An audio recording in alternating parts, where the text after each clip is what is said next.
watching the TV3 Sports Action Arena. And today on the Action Arena from Martin Stadium in East Orange, the Scotties of Clifford Scott host the Hillbillies of Verona. This program is brought to you by Montclair Bloomfield Ford, your key to better value. The Westwood, the new kid on the block with 24 years experience. Riverside Savings, serving New Jersey and the nation for 100 years. And by Jersey City State College. Experience cooperative education at Jersey City State College. Hello everyone and welcome to East Orange for today's Northern Hills Conference matchup between the Scotties and the Hillbillies in what turns out to be our second season opener. I'm Paul Spahala, with me Dick Zemmer. Yes, we did open last week. Some schools opened early, but Dick, this is really the big weekend for high school football. Most teams starting today, including our two clubs, Scott and Verona. Last week was the exception for those teams who are in conferences that have 10 playing weeks. This league does not. They have 9, and so the majority of teams in the state will be opening today. The field is actually in excellent condition, Dick, considering this is the second game of a doubleheader here in Martin Stadium. Well, for the 90th meeting of the East Orange Barringer game, we had the first game of this doubleheader, a 14-8 win for East Orange, and the field is surprisingly in great shape. With all the rain we've had, it has not really been chewed up. It's soft in a few places, but really the turf is in great shape. And that will come into play today since both teams are running teams. Verona, a very strong team. Let's talk about one of their players in the backfield. Actually, he's all over the place. Darren DeLuca, he's on that field almost the entire game. It's hard to figure out what Darren's doing because he's on every unit that they have, I think, except one. He's the heart of this team and a real tough competitor, a real hard-nosed kid. Speaking of tough, the Verona defense is very tough. They come off a 7-2 season in which they recorded 5 shutouts. Well, having been a defensive coach in the past, I could appreciate how proud they are of those shutouts. Of course, you'd like to have all 9 of them shutouts, but 5 is an exceptional amount for a team. Verona head coach Rich Sanfilippo thinks he may have to throw everybody up on the line to stop a strong running game of Clifford Scott, highlighted by Tom Purcell, quite an athlete. Tom is quite an athlete, you're right. Could be his kind of a day. A foggy day or a hazy day, soft, muddy, if it gets muddy, if we have any more rain, and behind the big line, he could be the key to this thing, a hard-running fullback. This is an interdivisional battle in the Northern Hills Conference between the Scotties and the Hillbillies. We're almost set for the opening kickoff. We'll take a short pause, and we'll be back for this Northern Hills Conference second season opener.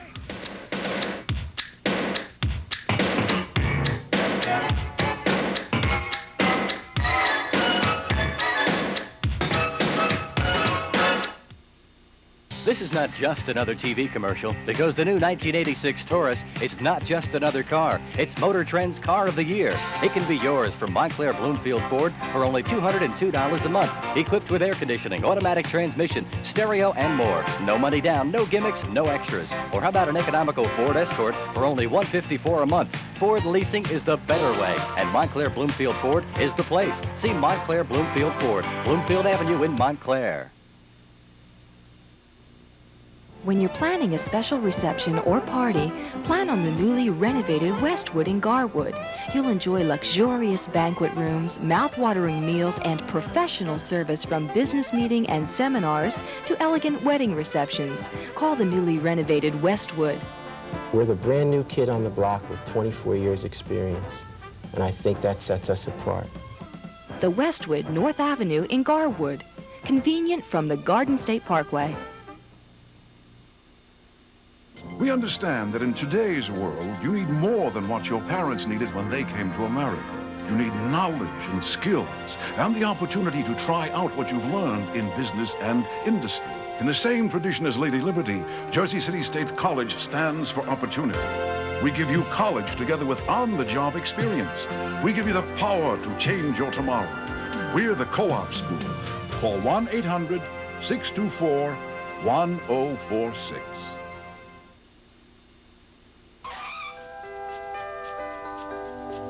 Looking for the car of your dreams? Riverside's Auto Plan can help. In fact, for home mortgages, home equity, construction, and commercial loans, look to Riverside. See Riverside for checking accounts, CDs, money funds, or any other type of banking service. Even that get-away-from-it-all vacation. Look to Riverside for all your banking needs. Now you know why we say we're on your side. Bank on it. Here's a look at Martin Stadium in East Orange, home to not only the Scotties, but also the East Orange Panthers. Just before game time, which is right now, we have been told of a very interesting situation. There's a look at Tom Purcell, two-way starter for the Scotties. We talked about him in our open. We've just found out that Tom Purcell has a twisted ankle and will not start today. He will probably see action, but he will not start today. And that certainly will be an interesting situation to watch, because obviously not only does Scott depend on him, but Verona has probably put much of their defense on stopping Tom Purcell. Yeah, that's a setback for the young man. Going into your senior year, you really want to be in there and then first opener. But he'll Richie have his Sanfilippo, who designed the defense, the head coach of Verona, probably doesn't know about the situation as of right now. But boy, Dick, when you were coaching and you set your whole defense to stop one player, what was it like when you found out he wasn't even on the field for the first play? Are you happy or are you confused? Confusing, because you develop all keys all week long for kids to pick up and tip them off on what to do, and then the key is not there anymore. And as confusing as it is for Rich Sanfilippo, Bagley Goodwin, third-year head coach of the Scotties, is probably not so much confused as, boy, a bit distraught right now. He obviously knows the situation about Purcell much better than we do, and it could just mean that Purcell won't be out there for the first play, but may play everyone after that. But Bagley Goodwin certainly has to be concerned with losing Tom Purcell. Four-man officiating crew for today's football game here at Martin Stadium. Our referee is Andy Pecora. Bernard Brofman is the umpire. Charles Rainey, the head linesman, and Doug Donnelly is the line judge. Andy Pecora's four-man crew taking charge of today's football game at Martin Stadium. The four official crew does mean that the clock on the field will not be official, that the official time will be kept by the field judge on the field. The Hillbillies, there you see in their white jerseys with the maroon pants, finished 7-2 last season, 5 shutouts for Verona. The Scotties finished 4-5 last season. Scotties, not a team big in numbers, 35 players, 7 of those are freshmen. Darren DeLuca, we told you he'd be out there almost all day long, and this is one reason. He's the man who does the kickoffs.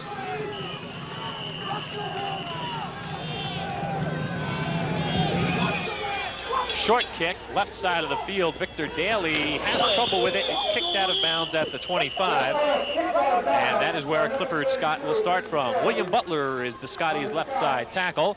Marion Roberson is the guard. Harry Wallace the center. Cornell McRae and Ulysses Simon finish the right side of the line. Victor Daly, Dwayne Williams taking over for Purcell at fullback, and Ronald Sneeder in the backfield.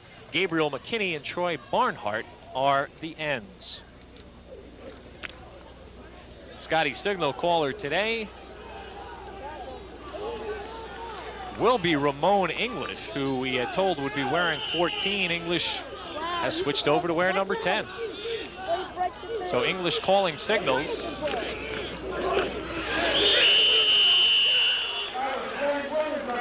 Good stop by the Verona defensive line. Chris Maziarz with the stop. Maziarz is one of the 4 men up front, along with Tony Buca, Joe Angelillo, and Mike Ruglio. Four-man linebacking core, John McCormick, Dave Stites, George Sheridan, and Rob Cagnetta. 3 deep backs for Verona are John Ledane, Matt Venezia, and Darren DeLuca.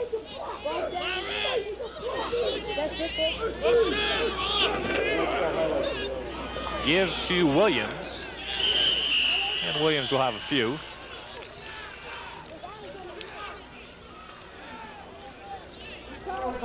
Dwayne, they're trying to run the belly play with isolation on to the left on that, to the wide field that time, with the right halfback came back in motion. Tried to keep the cornerback loose with the motion, but the Hillbillies responded on that side. Ruglio, Angelillo. Roberson brings in the play. It's 3rd and 6.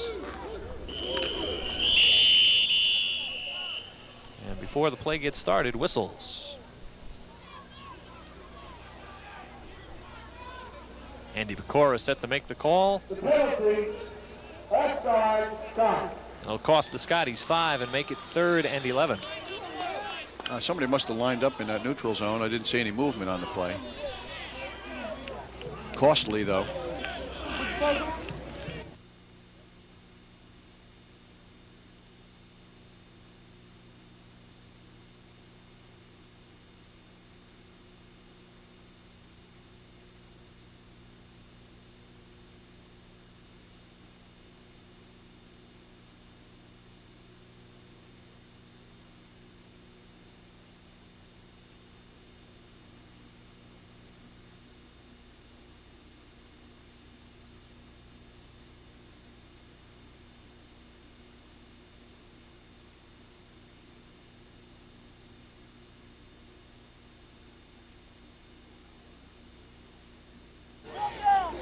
We apologize for the slight delay in coverage, a bit of a technical problem.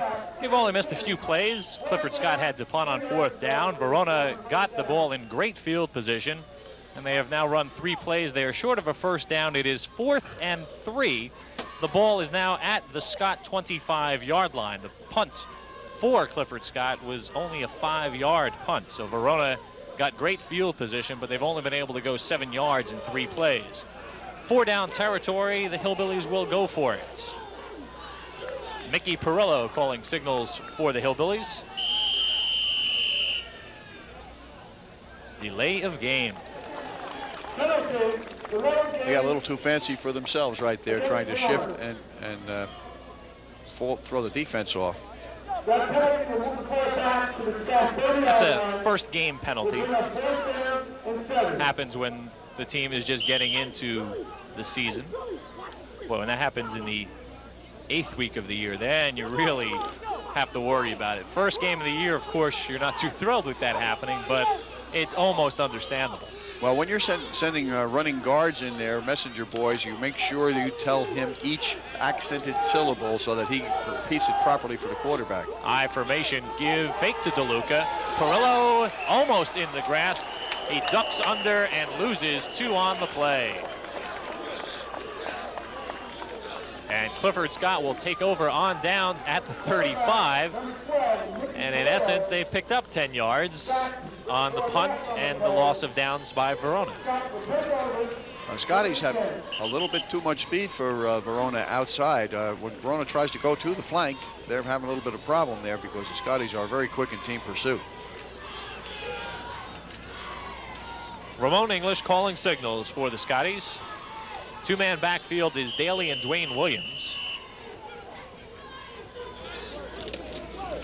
Williams with the call.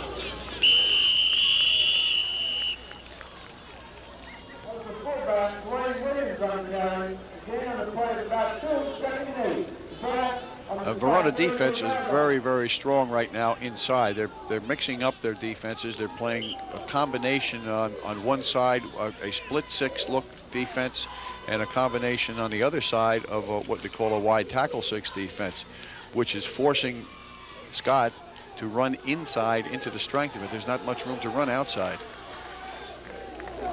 Williams straight behind the quarterback. And quarterback Ramon English does not like what he sees, and he'll ask for time. Timeout, Scott. And Bagley Goodwin will head out to the field. 6:03 left in the first quarter. Scoreless football game here from Martin Stadium.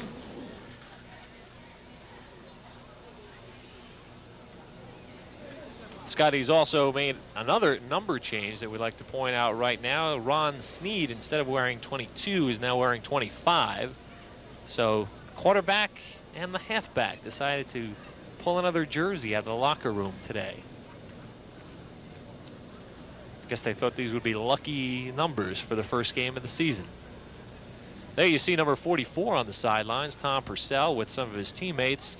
Purcell, again, expected to be a very big part of this Scotties team, has a twisted ankle. Appears to be the left ankle. That's the one he is favoring right now, but he is not in the ball game as of yet. Second down, long yardage for Clifford Scott. I formation this time. Fake. English keeps it, and English will get some good yardage on the play. About 4 yards for Ramon English.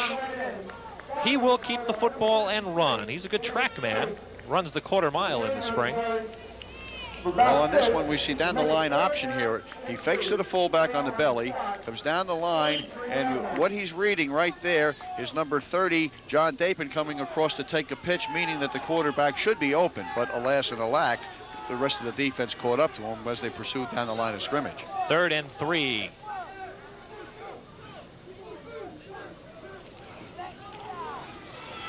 Toss left, completed to Ronald Sneed. And DeLuca forces him out at the 35-yard line, but it's a big first down for Clifford Scott. 22-yard completion. Well executed play right there. A little bit of a belly fake there, froze the linebackers and brought the safety inside. And then they just pitched out to Ron Sneed, who was wide open. History tells you that Clifford Scott has been a running team through most of the years. But they think, Bagley Goodwin that Ramon English is a very good thrower and that they may go to the air a lot more often this season. And they are going to the air right now. Pressure is on. English will put the ball away. English will get 3 on the play before Dedane hits him. A very sure tackle that time by John as he came up there and put a shoulder on it. All right, this is intended to be a pass all the way. Drop back action, but we have a blitzing interior linebacker coming. George Sheridan flushes him out of the pocket. He comes down the corner here, and here comes the hit right here, and there's not any forward progress. Great leverage on the part of that tackle because he got him up in the air and got his feet off the ground and brought him to a stop on a dime. In addition, Dick, we have a major penalty on the play against Clifford Scott. I didn't see it on the actual, but I saw it on the replay that there was a hold going on in there. So the ball moved back right to the midfield stripe from the point of infraction.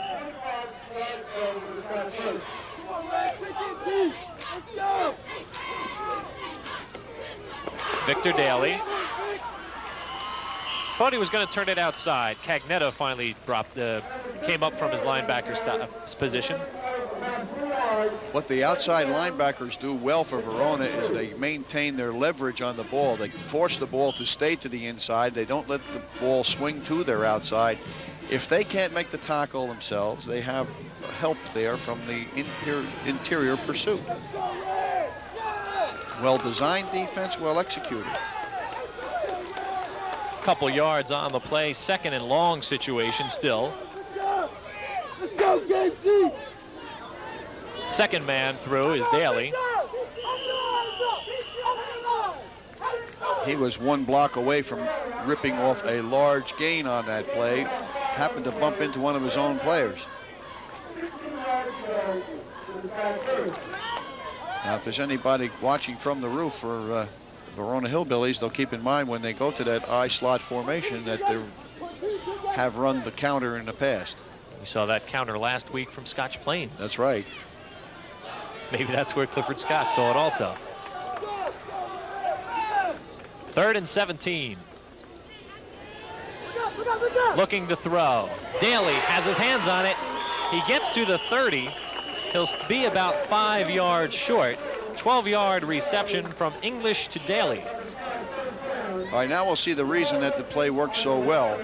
As he fakes to the fullback and rolls to the outside, he catches number 11, the cornerback, coming up right here, and that makes that halfback who released from the slot wide open. And English got some time because of a good block in the backfield from the fullback, Dwayne Williams. Dwayne's done a fine job in there filling in. He's not about half the size of what Purcell would be, but he's doing a real fine job in fullback. 4 down territory. Scotties will try.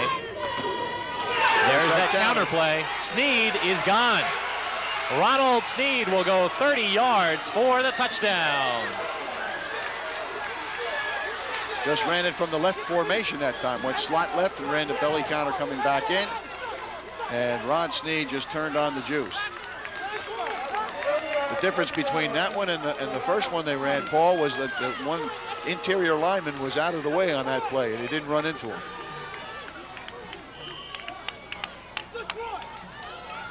Similar play, the one we saw last week that Jameel Joyner ran so well. Scotties lead 6-0 with 2:53 remaining in the first quarter.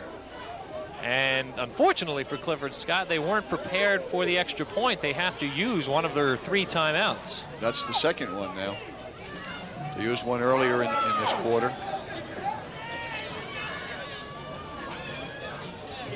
Barnhart, number 12, is the place kicker, but it appears right now that Clifford Scott will elect to go for 2. Well, as we mentioned last week, there's no substitute for speed in high school football or football at any level, and the Scotties appear to have it. And you know what? Here's the reason why the delay. Coming on the field for the Scotties is Shelton Jones, number 85. You saw him run in. He had the tee. The tee was still in the equipment bag. So while Troy Barnhart, the kicker, was looking for the tee, no one had it. Consequently, timeout has to be called. Remember the old days when people used to put the ball on the ground and kick it from the ground?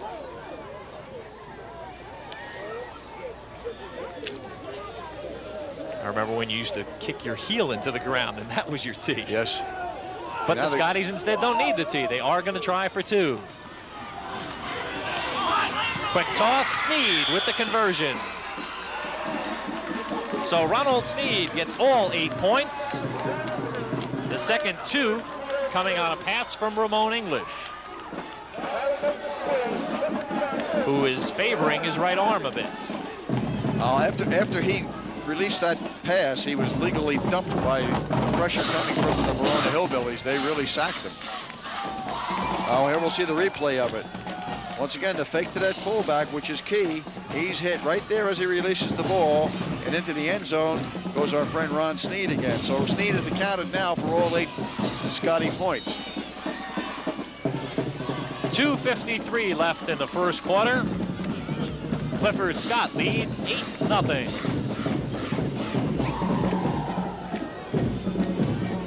Guess they didn't need the tee. No, it would have gotten in the way.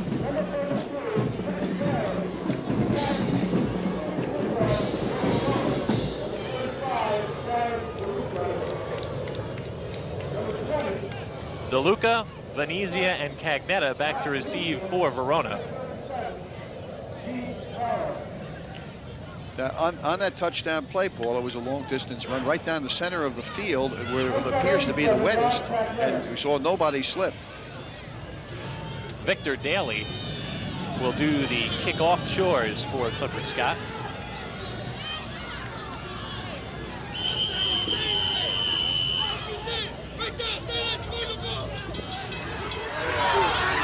Fielded by DeLuca near the 20. And DeLuca will get out to the 35-yard line. Offensively, this is how Verona will look today. Roglio, Balat, Angelillo, Maziarz, and Jennings are the offensive line. Tailback is Darren DeLuca. The fullback is Matt Venezia. The slot back is Rob Cagnetta. Tony Buca and Chuck Kokoza are the ends. Senior Mickey Perillo is calling signals for the Verona Hillbillies. Perillo saw 2 starting games last season against Summit and Morris Catholic. Venezia for about 5 yards on the play. Clifford Scott, one of the few teams that is still using the 4-man front. Troy Barnhart, William Butler, Marion Roberson, and Ronald Sneed up front. 4 linebackers are Gabriel McKinney, Cornell McCrae, J.C. Ocon taking over for Tom Purcell and James Robinson. The 3 deep backs are Victor Daly, Ramon English, and Dwayne Williams.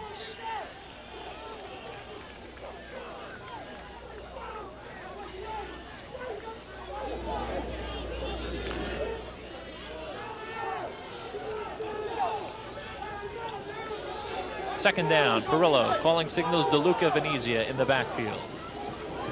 DeLuca has first down yardage, about 7 on the play. I mistakenly before said that Scott was one of few that play the 4-man line. Almost everybody's playing the 4-man line now.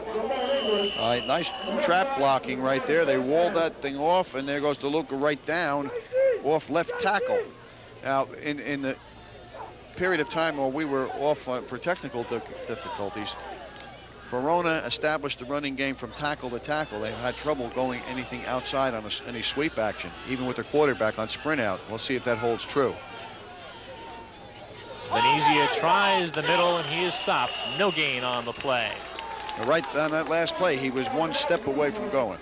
Clifford Scott leads 8-0. They scored on a 7-play scoring drive, 5 runs, 2 passes. It covered 65 yards. The last distance, 30 yards, covered by Ronald Sneed, and then Sneed hauled in the 2-point conversion pass from Ramon English. 8-0 our score. Under 1 minute left in the first quarter.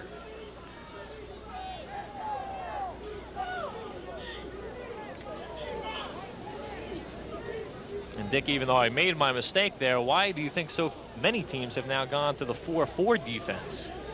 Well, because the same approach that the Chicago Bears used so successfully last year. Blitz everybody at the quarterback, put him at a position of disadvantage, and then you make average defensive backs into great defensive backs if there's no time for the quarterback to throw. Also, 8-man front takes away the run in most cases. Scotties are about 7 up front right now.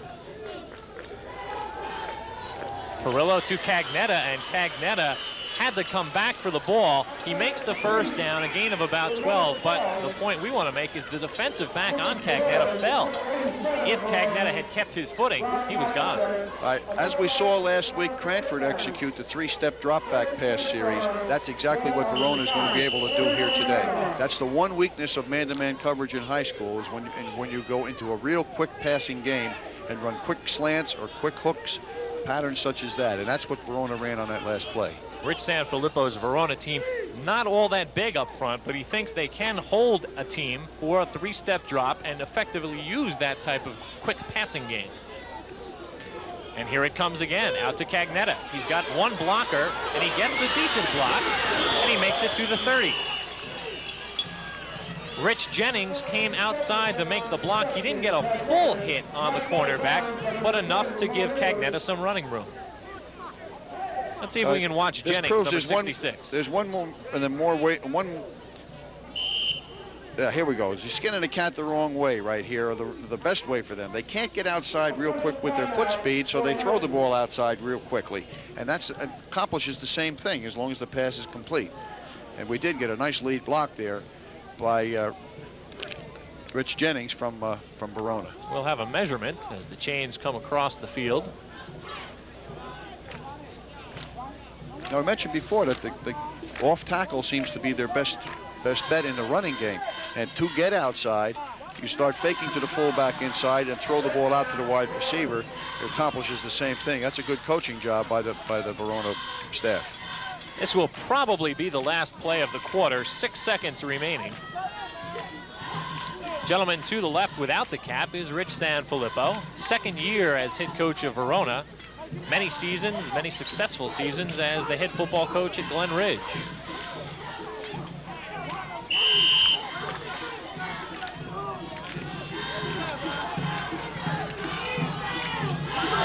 Six seconds remaining. Perillo to DeLuca. Off tackle, still on his feet, and DeLuca might have 10 all the way down to the 20-yard line. And he has more than enough for a Verona first down. He got through that whole point of attack with a bit of strength right there, because Verona was outnumbered at that point of attack. Scotty's had more people. That's the end of the first quarter of play. Clifford Scott leads 8-0. We'll be right back.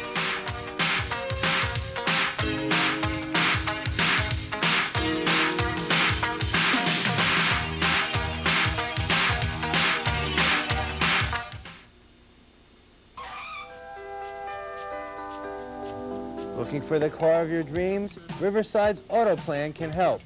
In fact, for home mortgages, home equity, construction, and commercial loans, look to Riverside. See Riverside for checking accounts, CDs, money funds, or any other type of banking service. Even that get-away-from-it-all vacation. Look to Riverside for all your banking needs. Now you know why we say, we're on your side. Bank on it. Welcome back to East Orange. Clifford Scott leading 8-0. But Verona is on the move. The ball is right at the 20-yard line. The Hillbillies have a first down.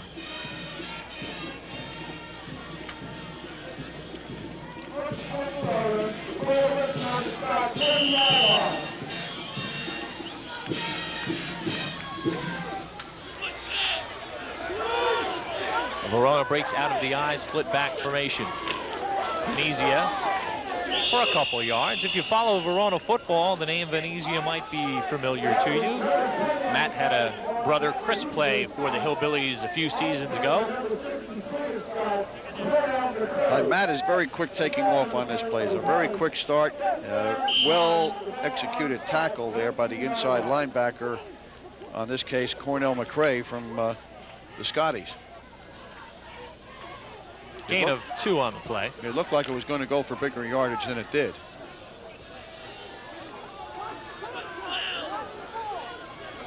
Three-man backfield, Cagnetta the slot, now in motion. And there is motion on the line. And it appears as if the gentleman you just mentioned, Cornell McRae, number 63, might have jumped. And that's the call. Watch 63, right near center. Oh, yeah. And right away, Joe Angelillo, the center for Verona, looked at him and sort of gave him the look like, excuse me, you're on the wrong side of the football. It's a change-up defense then for the Scotties. They changed from an even front, their 4-4 defense, they went into a 7 diamond, and I think that could be because they're in a goal line situation as far as they're concerned. So they're in a 7-1-4 Chicago Bears defense. Ball sits at about the 14.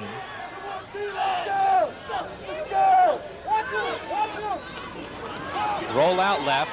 Cagnetta streaking. The pass is intercepted. Dwayne Williams at about the 7-yard line with the interception.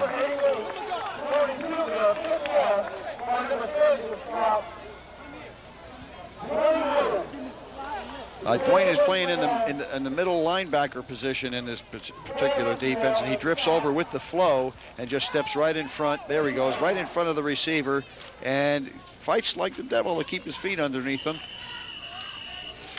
Keeps control of the football. It was intended for Buca. He was coming up, as you saw on the replay, but not enough time. Dwayne Williams with the interception. Scotties start deep in their own territory at their 8. Williams gets the first call. Dwayne also explodes from the fullback position. He runs very, very hard inside for a smaller fella. We don't have any height or weight on him, but he doesn't look like he's more than maybe 150, 160 pounds. When he sees the films of these plays on Monday, when they get the film back and he looks at him, he's going to see if he breaks this thing back. Once he gets through the point of attack, if he cuts back, he's got big yardage. The ball at the 14. Give to Williams, and he'll have about 5 yards, which will put him right at the first down marker. So Dwayne Williams on consecutive 5-yard carries picks up a Clifford Scott first down. That's ideal because they kept the ball between the tackles. They only had one little handoff, not much ball handling, and he was able to get it out of trouble out to the 19-yard line where they pick up first down. Much better field position than what they had, of course.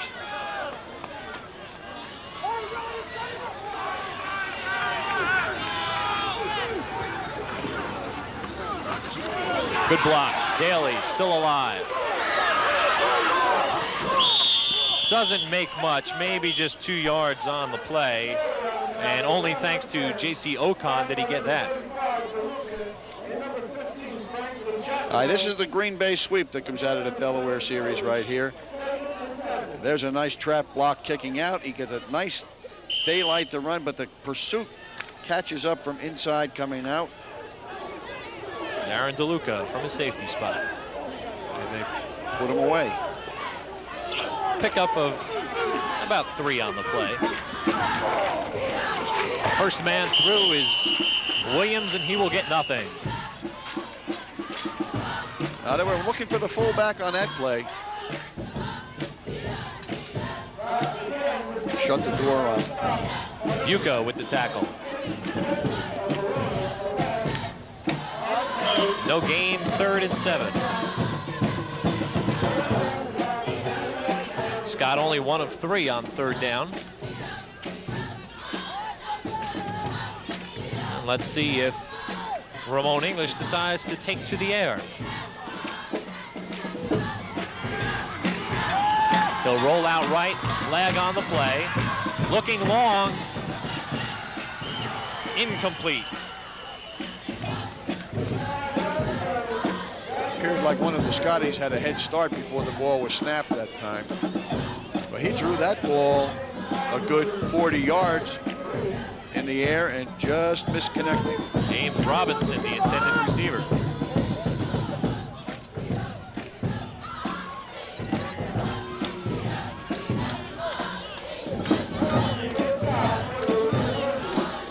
I'm sure this penalty will be declined. There's the official signal. Scotty Band in the stands. They'll be playing for you at the half.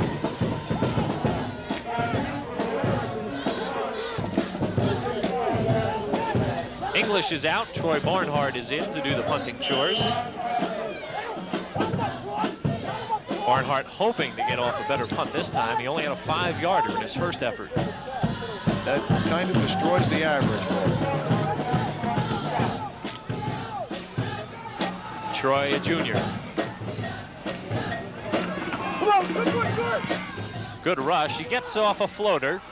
DeLuca fields it at the 47.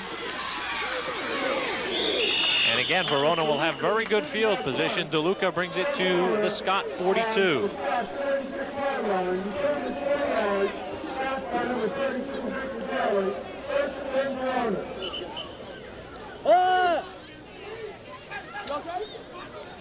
Darren DeLuca, he's on the punt return team, the kick return team. He is the kicker. He's in the backfield. He's the safety. I think the only team he's not out there for is the punting team when Verona must punt. He'll have to practice this week to see if he can make that team.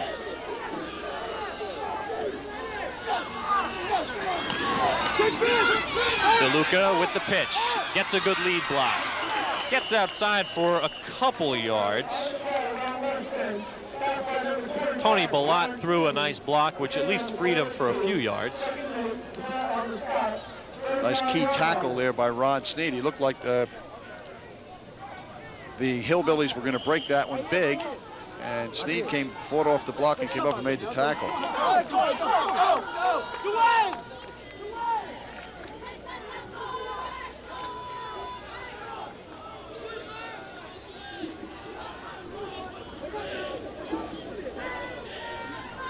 Second and 7. DeLuca on the draw, plenty of yards, first down. And he's still moving. Looked a little like Mark Bavaro there, carrying tacklers. Well, I'll tell you who got faked out on that play. Me. I lost the ball. That's one of the few times I've ever lost the ball that badly. I was watching what I thought was going to be a holding call against Verona on the play, and it didn't develop. And I lost track of the football. Well, it's now on the 23. It's 1st and 10 for Verona. I'm glad we have that break between plays so I can find it again. Kakuza split wide right. The give to Venezia, who tries the outside. And he gets some good yardage there. It's the first time we've seen Matt Venezia try the outside. Boy, he got a wonderful lead block that time from Darren DeLuca. The play was designed to go off tackle. The play was designed to go off tackle. You watch DeLuca at the top of your screen. He comes out and he buries the defensive end right there. And outside goes Venezia until the cornerback can come up, the safety man can come up and make the tackle. He's got himself big yardage. Don't be surprised if we see that play repeated sometime in the game. 1st and 10 for Verona. The ball at the 12-yard line. It's at the one bad spot on the field right now.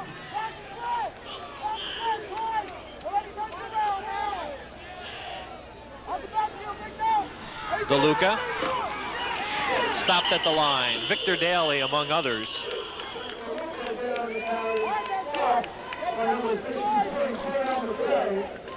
There's Daly and McCray. That, we could hear the pads up here popping on that one because that was a real good hit.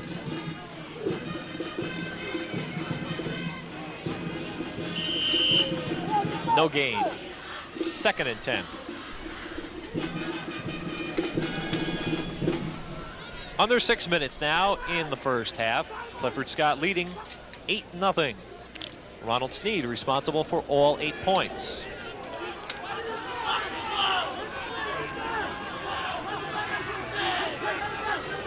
Fumble. Perillo has to fall on it at the 15.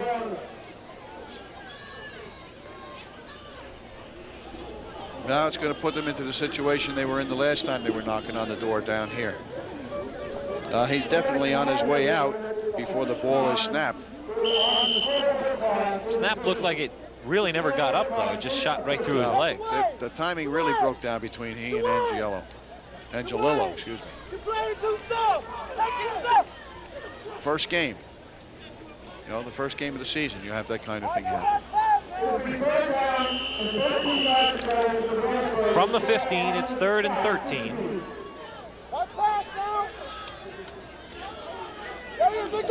Looking for Cagnetta.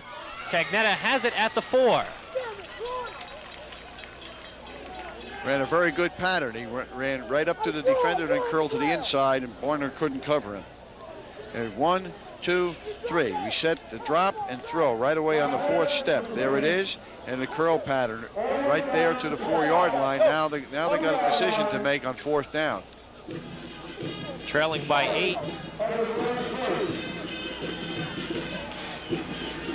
I'm sure Rich Sanfilippo will go for it. But Verona wants time to at least think about it. That's a good decision right there. It gives them an opportunity to get everybody settled so that all 11 of them are thinking alike when the ball is snapped. Rich Sanfilippo taking over at Verona for Al Rotella, the talkative one. I've heard that name. Rich was at Glenridge 14 years, 6 of those as a head coach before moving across town, staying still in Section 2, Group 1, and is now at Verona. Rich's brother Ron, the longtime athletic director at Caldwell High School. Rich, quite a football player, played at Belleville High School. Before the game, he was talking about some games that he himself played here at Martin Stadium. The old Big Ten Conference. That's right. Bagley Goodwin also took over for a very experienced coach in the TV3 area, Erwin Sloan, when Erwin moved from Scott to East Orange.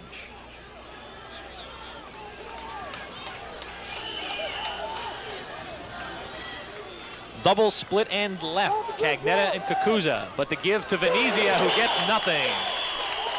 Victor Daly came through untouched and dropped Venezia at the 7. Loss of 3. Watch Daly.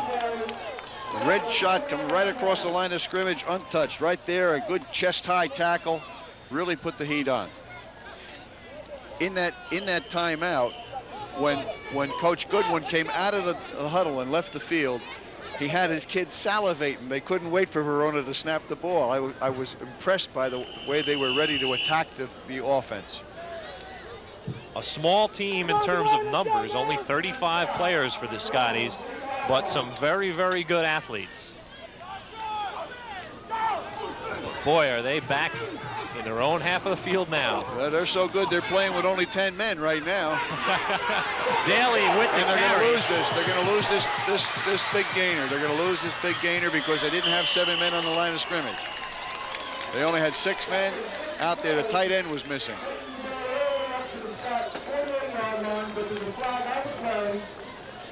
And you can complain as much as you want, but, oh, Bagley Goodwin looking around now. It's a good play by Daly. Oh, it was beautifully done, really beautifully done. As he comes inside to his right, bounces off 2 tacklers there and breaks it back to his right, to his left, excuse me. It gets a nice block right there, and Now he's starting to lose his footing because he hit the slippery part of the field right there and lost stride. Here's a quick question for my defensive expert here. You've got a kid playing somewhere whose key is the tight end. What does he do when the tight end's not on the field? Does he lose himself? Is he searching for that guy and he misses his assignment? The tight end position was not there. It might have been an offensive lineman who was missing, interior lineman, but the tight end was there, so he didn't notice the difference. What they didn't see was the 3 men on the one side of the ball. There was 1 man missing on the offensive line. 4th penalty of the game against Clifford Scott. That one costly in that it moves them inside their own 5. Still first down. Sneed is dropped. For a safety. For a safety. Jim Crawford on the hit along with Rich Jennings. And they combine to drop Sneed for the first 2 points of the ball game for Verona. Kind of an unusual call, a delayed handoff in your end zone right there. All right, here the quarterback drops back, and he hands off real deep on somewhat of a counter play, a deep handoff. You would expect something coming straight ahead at that point, but somehow it was mishandled back there, and the rush of the Hillbillies really caught them for a loss, and a 2-point loss at that point. Senior tackle Rich Jennings.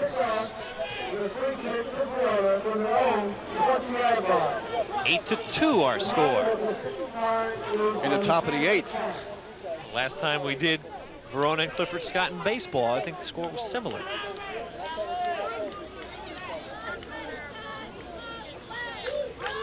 I'll have to ask Pat Genova. Pat Genova, Clifford Scott's baseball coach, is 1 floor above us in the press box. You hear his voice over the PA system. Free kick for Clifford Scott. Barnhart does both kickoffs and punts. There you see 3 deep for Verona. Generally, teams like to punt in this situation, and that appears to be what Barnhart will do. There's no tee out there, so Barnhart will punt the ball away. They're going to have a problem right here. It looks like they're going to end up with encroachment because they should be back at least even with the punter so that they don't go encroach or go offside on this punt. And the coach on the sideline is telling everyone to back up so they at least can get some sort of running start. This is the kind of thing at this point in time you've never practiced. Who expects to give up safeties? Very good punt. Drives Cagnetta back to his own 35. Crosses the 50. And Verona will start from the Scott 48.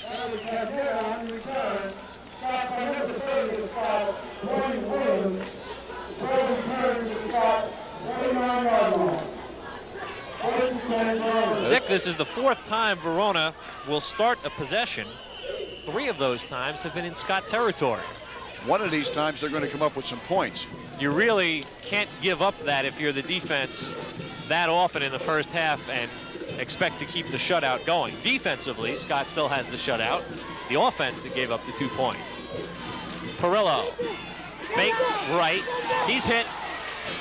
Covered by Maziarz, the right guard. The ball popped out of Perillo's hands right into that of the right tackle, Chris Maziarz. It never hit the ground that I saw. And the right guard knew what to do with it. He picked up 1.5 yards on the play. Right, as he drops here, there's good pass protection. Now the pocket begins to crumble. There's the punch. The ball's in the air. It's snapped. Maziarz got it, and he knows what to do with it. He sheds 1 tackle and picks up 4 yards after contact. That's not a bad job. Maziarz has a good average today. 2 yards per carry. Pitch out left. This was a lateral. Cagnetta did catch it. He's across the 50.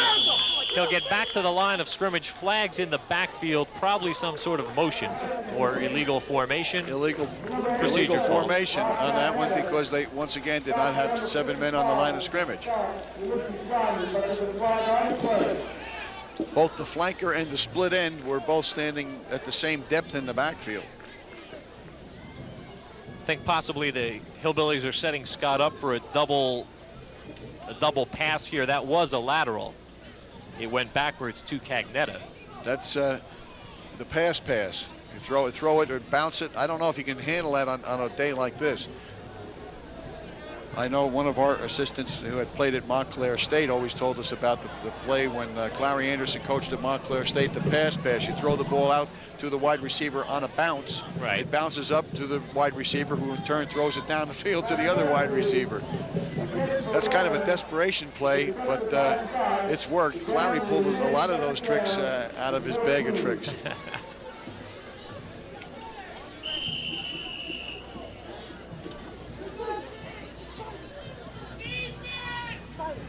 A loss of 5 on the play.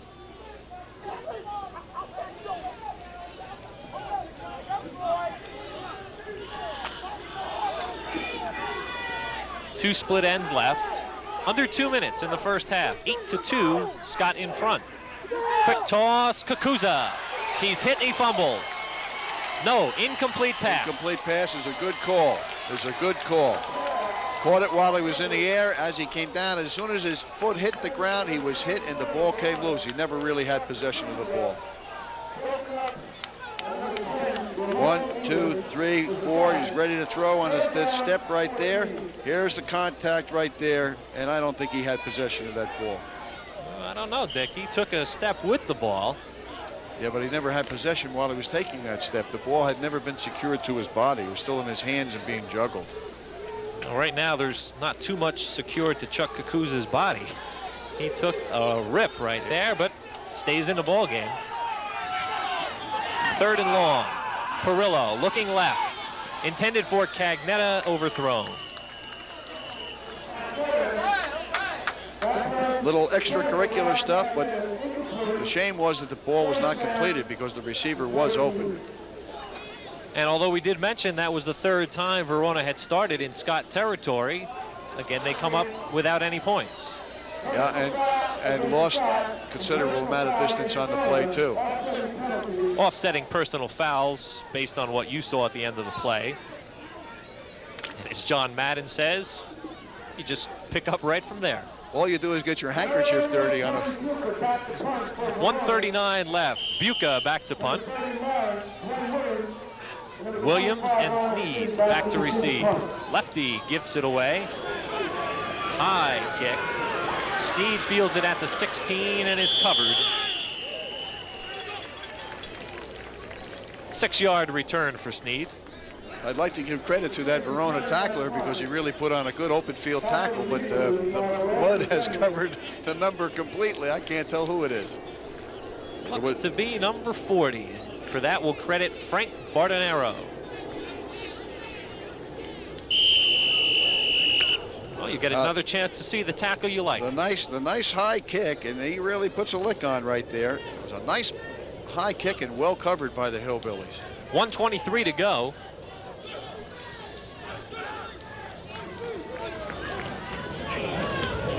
English looking to throw, gets it away. Barnhart just barely got a hand on it. Obviously, Bagley Goodwin thought that Rich Sanfilippo thought that they were going to run out the half, so instead he sent in a pass play. There's good pressure right here. Hands up, he pulls the ball down and throws it. And what happened then, we gave everybody time to get downfield and get in position. Offensively and defensively, it looked like a rebound in a basketball game. Everybody was there going for the ball. Rich Jennings, the man who was applying the pressure on the pass before the snap. We might have had encroachment lining up in the neutral zone.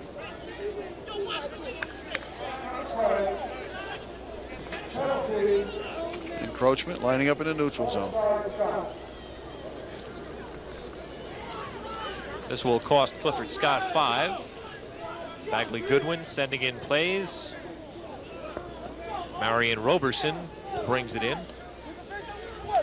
Right now it's getting tough with only the 5-yard markers on each, every 5 yards. No white lines for sideline for 1-yard markers. It's hard to get your alignment here if you're wide from the ball.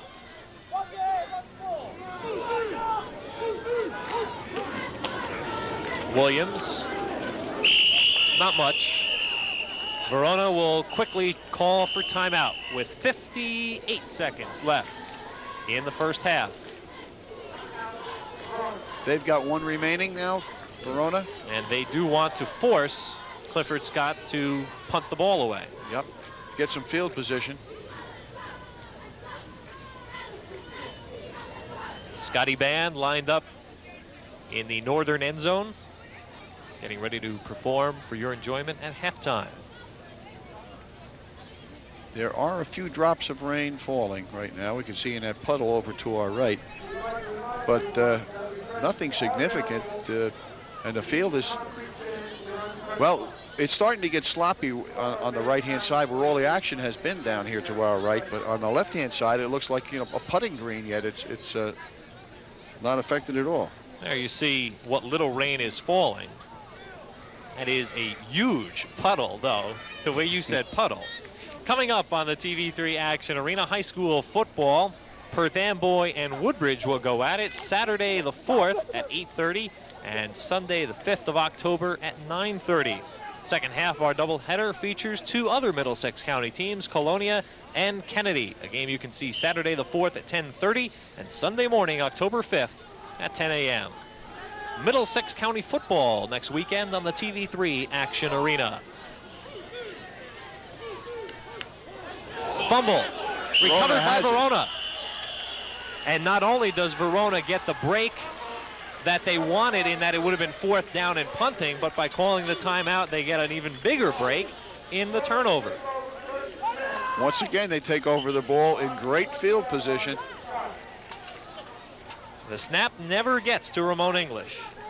No, it didn't. It looked like the snap was a little bit late in comparison to the offensive line's movement, and it never even got to his hands. 4 out of 5 possessions have now started in Scott territory. 8-2 our score. Clock on the move. Verona has one timeout remaining. The ball at the 20. 1st and 10 for Verona. Oh. 1st and 15, Verona. Whole lot of movement there.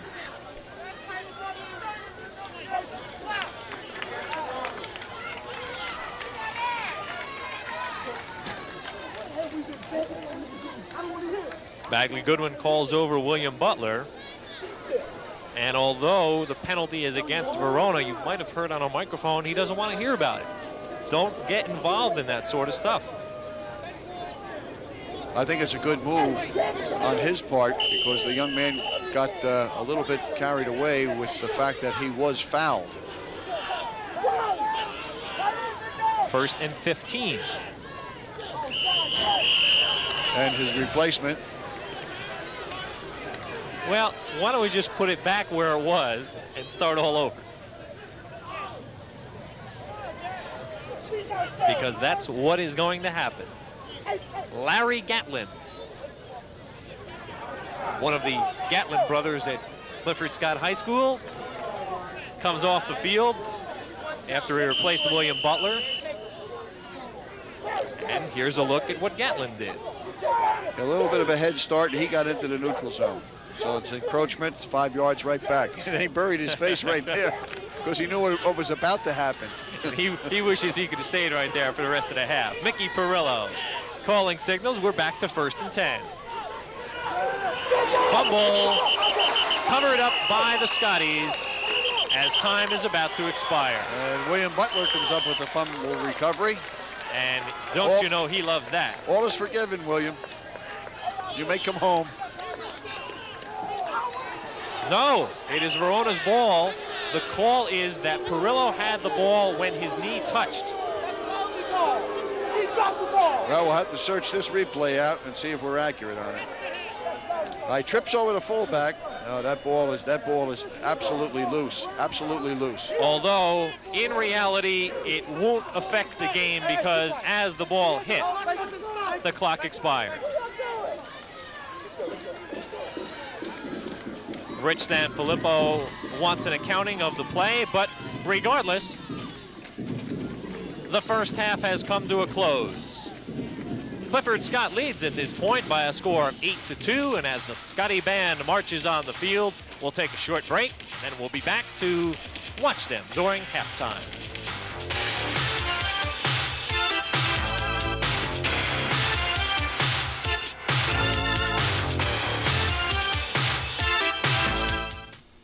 Montclair Bloomfield Ford, your key to greater automotive value. For 30 years, Montclair Bloomfield Ford has been servicing your community's automotive needs. Let us serve you.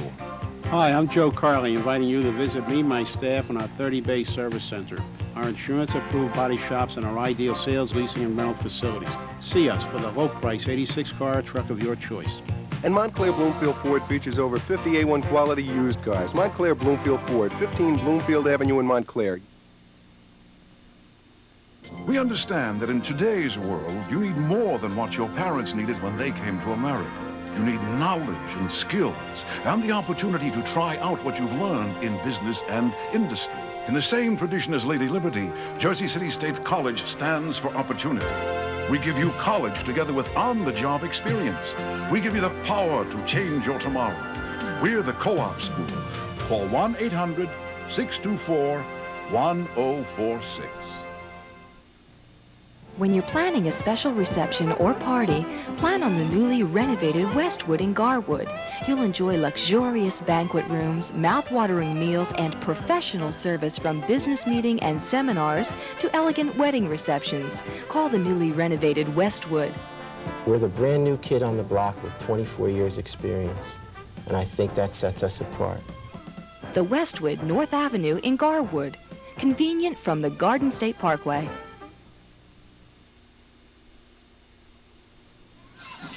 Welcome back to East Orange. Our halftime score, Clifford Scott 8, Verona 2. And filing onto the field right now, the marching band of Clifford J. Scott High School. And there's no doubt from seeing the mascot that they are the Scotties Marching Band.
our halftime score once again. Clifford Scott 8, Verona 2. We'll be back with third quarter football action in a moment.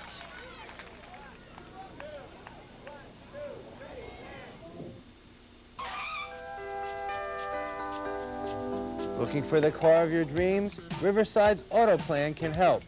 In fact, for home mortgages, home equity, construction, and commercial loans, look to Riverside. See Riverside for checking accounts, CDs, money funds, or any other type of banking service. Even that get-away-from-it-all vacation. Look to Riverside for all your banking needs. Now you know why we say, we're on your side. Bank on it. When you're planning a special reception or party, plan on the newly renovated Westwood in Garwood. You'll enjoy luxurious banquet rooms, mouth-watering meals, and professional service from business meeting and seminars to elegant wedding receptions. Call the newly renovated Westwood. We're the brand new kid on the block with 24 years experience, and I think that sets us apart. The Westwood, North Avenue in Garwood. Convenient from the Garden State Parkway. We understand that in today's world, you need more than what your parents needed when they came to America. You need knowledge and skills and the opportunity to try out what you've learned in business and industry. In the same tradition as Lady Liberty, Jersey City State College stands for opportunity. We give you college together with on-the-job experience. We give you the power to change your tomorrow. We're the co-op school. Call 1-800-624-1046. This is not just another TV commercial, because the new 1986 Taurus is not just another car. It's Motor Trend's Car of the Year. It can be yours from Montclair Bloomfield Ford for only $202 a month, equipped with air conditioning, automatic transmission, stereo, and more. No money down, no gimmicks, no extras. Or how about an economical Ford Escort for only $154 a month? Ford leasing is the better way, and Montclair Bloomfield Ford is the place. See Montclair Bloomfield Ford, Bloomfield Avenue in Montclair.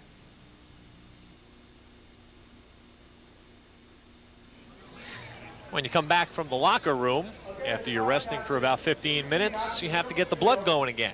Loosen up those muscles once again. And the Scotties did 25 jumping jacks. In perfect cadence. That's right. Now they're standing on the sidelines, hands held.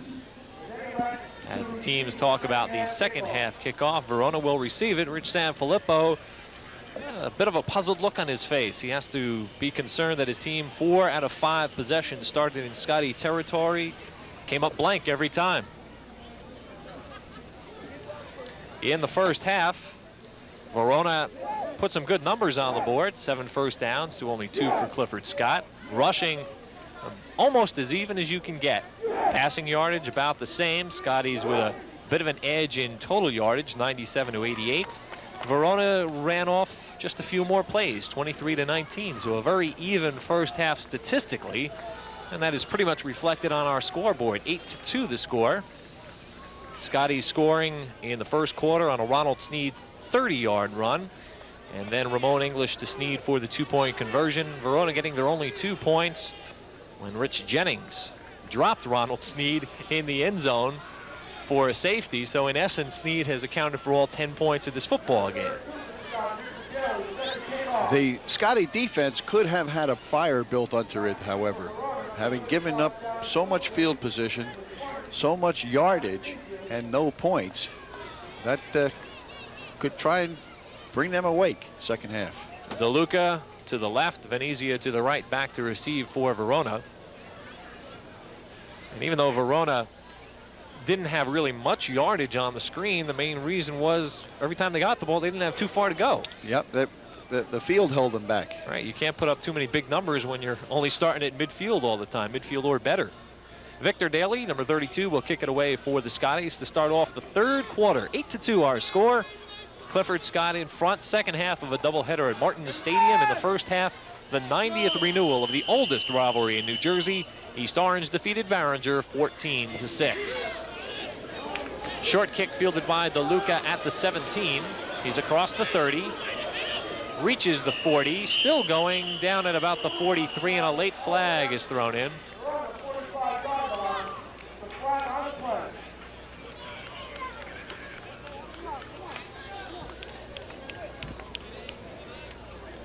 Face masking call. So with the 15 yards, Dick, guess where Verona will start this possession? On the plus side of the 50-yard line. In Scotty territory once again. The ball will be put at the Scott 40-yard line. Verona today, as you can see, 4 of their 5 drives in the first half started in Scott territory, but they gave it up twice on downs, twice on turnovers, and once the end of the half.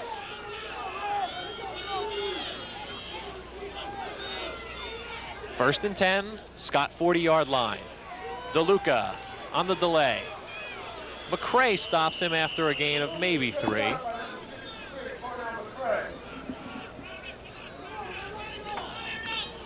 That was the play I lost in the first half. I'm glad they repeated it. Now I got to see how it looks when you follow the ball. I thought you would have to join us on Sunday morning to see that one. Oh, I'll do that.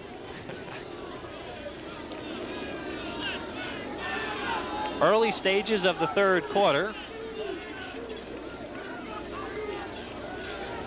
8-2 lead for Clifford Scott. Mickey Perillo brings the Hillbillies to the line.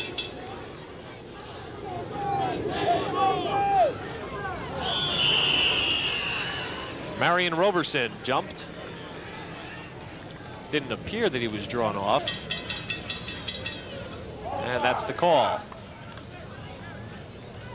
Perhaps out of the corner of his eye, he saw the flanker coming back in motion toward him and got a little edgy. Could be. Might have thought he was moving forward instead of towards him. What happens is when you see movement coming towards you from outside in, you know what it feels like when it happens, when it hits you, and you get a little edgy. Still second down.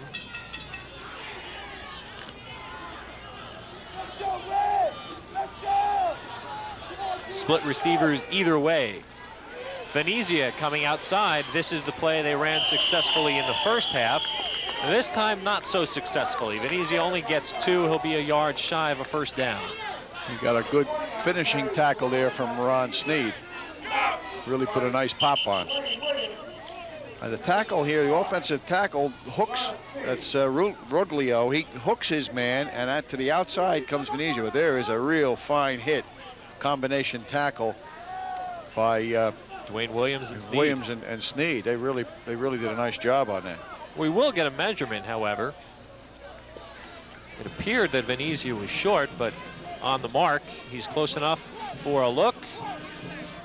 And Andy Pecora says it is good enough for a first down.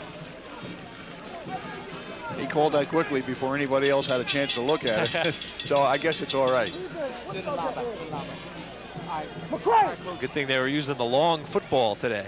Well, I told you that ball is long and pointed, that one that these kids throw so well. It's an NFL ball. It's a Wilson NFL football that they're using. Boy, are you a spokesman? That was a nice little plug they gave. No, I didn't mean it in that way. I just mean it's so different in shape than from what the normal high school football looks like. First and 10.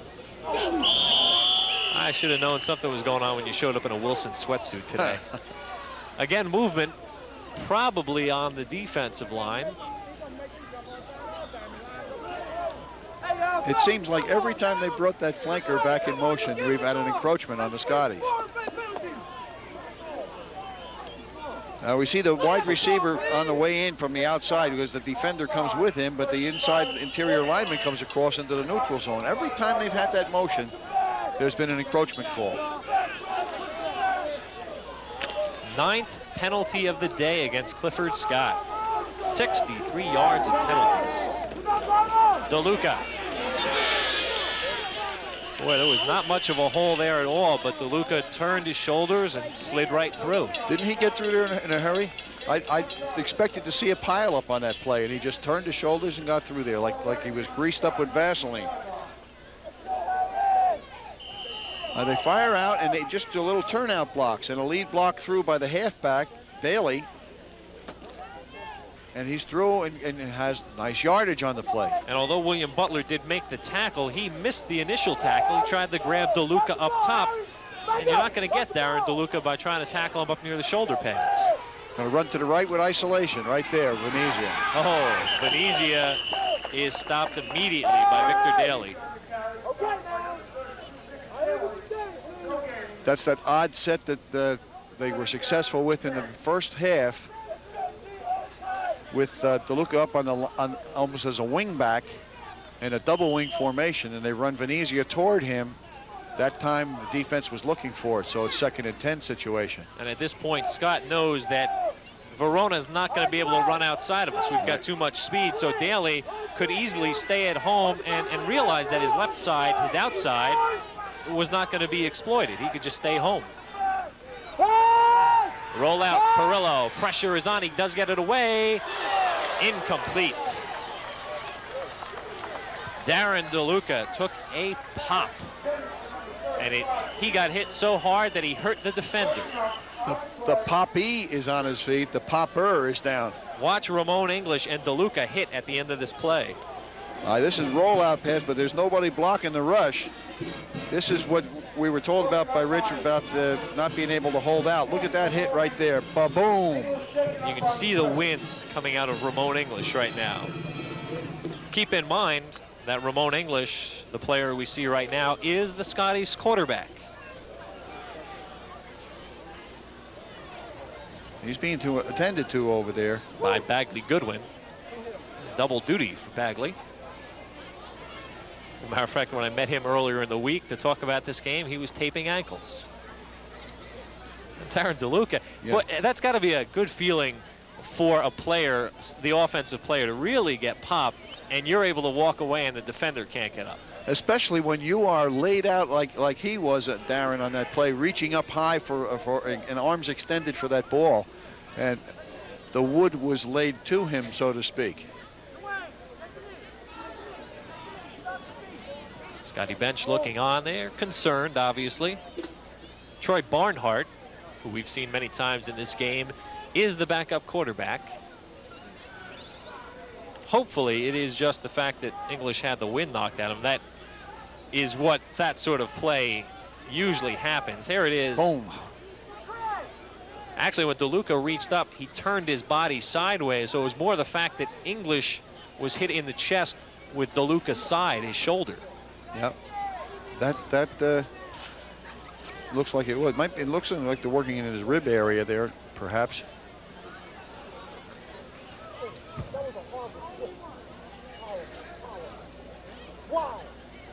Eight to 2 our score. Scott in front.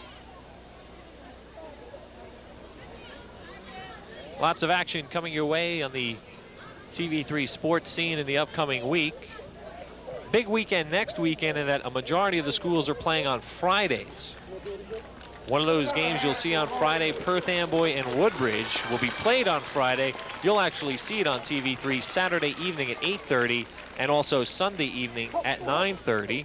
Also a game played Friday afternoon at Kennedy High School. You'll see Colonia take on Kennedy Saturday night at 10:30, Sunday morning at 10 a.m. We'd like to remind everyone that Scoreboard, as English, well, I've never seen so many people volunteer to help somebody off a field. It's getting kind of crowded. I'd like to remind everyone that Scoreboard, normally seen Saturday nights at 7, will have a special Friday night edition. Scoreboard, all the highlights, scores from all over the TV3 area, the top 10 and coaches' interviews, a special Friday night live edition at 7 o'clock, but it will also be seen on repeats Saturday at 7, Sunday morning at 9:30, its usual times. But please bear in mind, Friday night a special 7 o'clock edition. That's not only for our viewers, but also all our Scoreboard correspondents. Please remember that since your team is playing on Friday, we want to hear from you on Friday. 3rd down and 10 from just inside the 20. Perillo, with a lot of pressure, hangs it up, and it's incomplete. William Butler and Gabe McKinney combine to drop Perillo just as he lets the ball go. And William Butler is the kind of person you don't want to be hit by. 6'3", 232. He's just a junior. He's got a little growing to do yet. Well, I hope he doesn't inhibit Mickey Perillo, who is all of 5'11" and 160. So Mickey only giving away 72 pounds. That's about half a body's length. He might have set him back a year on that tackle. Mickey, a senior, 3 of 8 today. That was the kind of play that Rich Sanfilippo said he didn't want to do. And anything over 3 steps, I can see why. Double split end right side. Flare out to DeLuca, who doesn't hold on to the ball. Well executed screen. They had it set up beautifully, and they had blockers downfield. He had a cushion of at least 10 yards, but woulda, coulda, shoulda. It didn't matter. You have to hold on to the ball to get it. Darren would like that one back. He has the good blockers, you'll see it, but he probably just took his eyes off the ball. Well set up. There's all the pressure on. Oh, yeah. Oh, yeah. Took his eye off and started looking downfield to see what those guys were doing who were ahead of him. That was 4th down. On downs, the ball turned back to Clifford Scott's. Scotties haven't come back with the counter in a while, Paul. That's the one that scored Ronald Sneed back in the first quarter. Troy Barnhart is calling signals right now. The injured Ramon English still on the sidelines.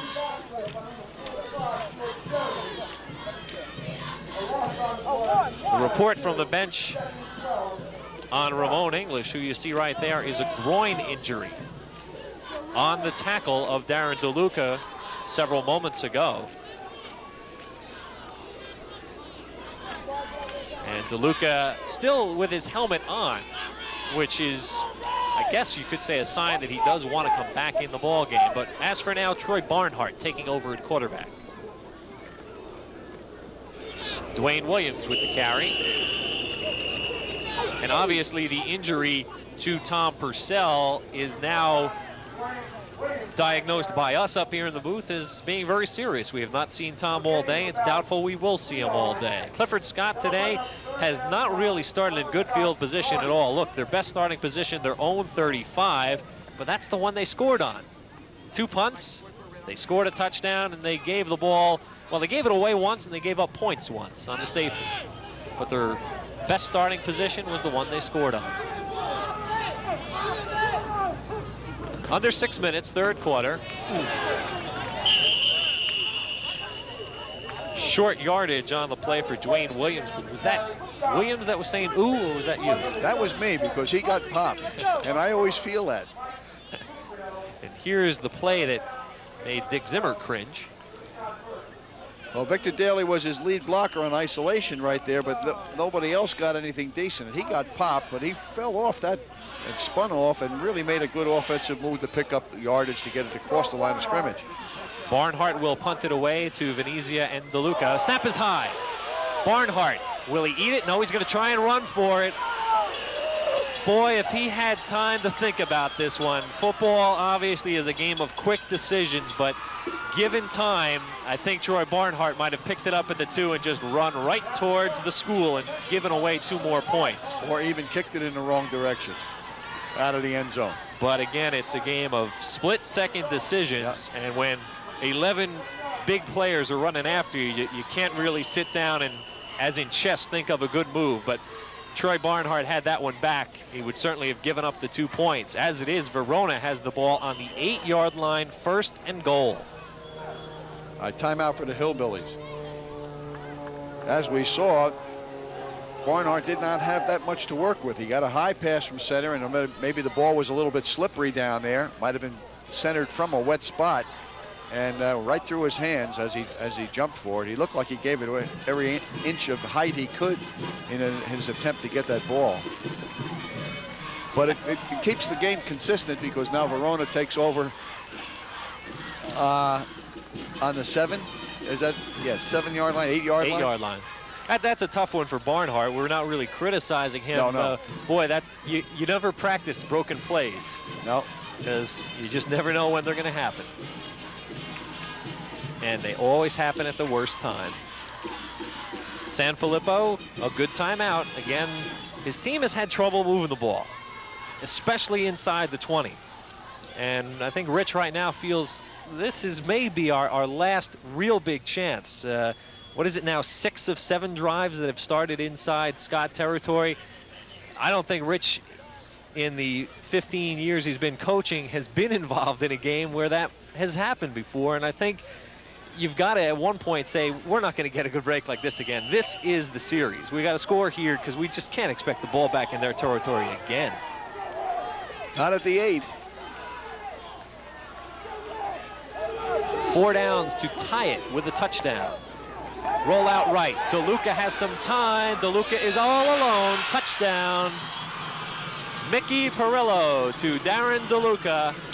We saw that one coming from up here. DeLuca took on one blocker, let him go through, and then made it to the end zone. Well executed. They've been running this play all day. The run fake to Venezia right there. It's man-to-man coverage in the secondary. The tight end is covered going down the field, but the back slips out and beats the defensive linebacker, cornerback, who had him man-to-man. That was Victor Daly, but Victor couldn't stay with him because he was playing run on a well-executed run fake. DeLuca will attempt the extra point. Perillo to hold.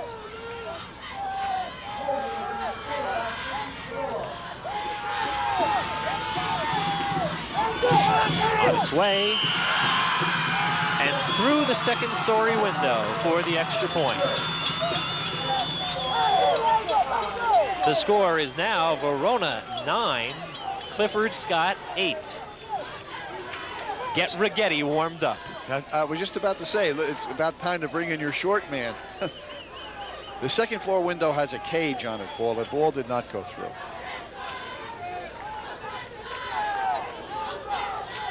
Verona with an 8-yard touchdown drive, as it were. Their best starting field position, obviously, but their average starting field position today has been the 37 of Clifford Scott.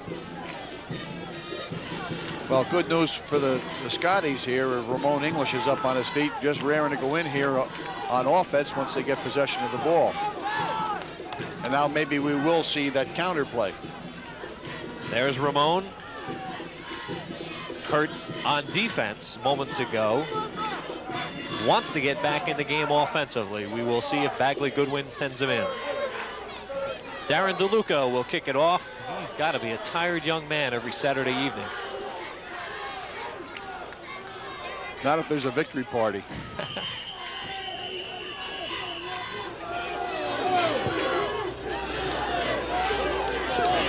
Daly fields it at the 15. Daly still on his feet, and if it weren't for Darren DeLuca, Daly might have broken it all the way. Daly takes it out to the 43-yard line, and Ramon English is back in the game for the Scotties. Well, we haven't seen Victor handle the ball too much offensively here from his left halfback position, but he showed us right there that he has the tools to be a tough son of a gun running that ball in the open field.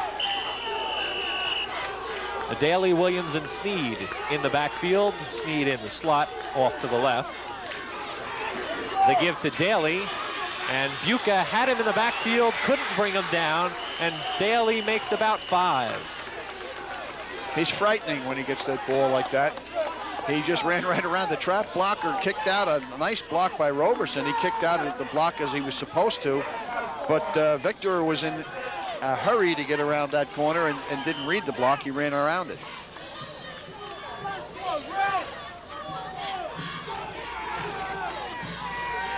Verona needed only one play to go 8 yards. The DeLuca reception of the 8-yard pass from Perillo. And then DeLuca kicked what is now the winning point, the 9th point. 9-8 Verona on the double reverse.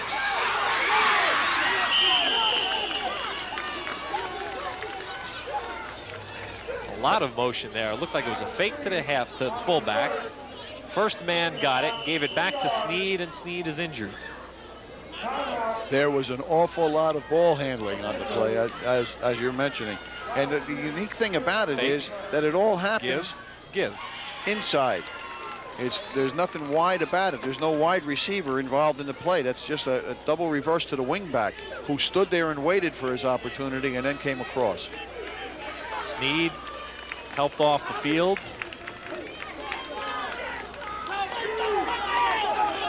Ronald might have landed on the ball when he went down on the tackle.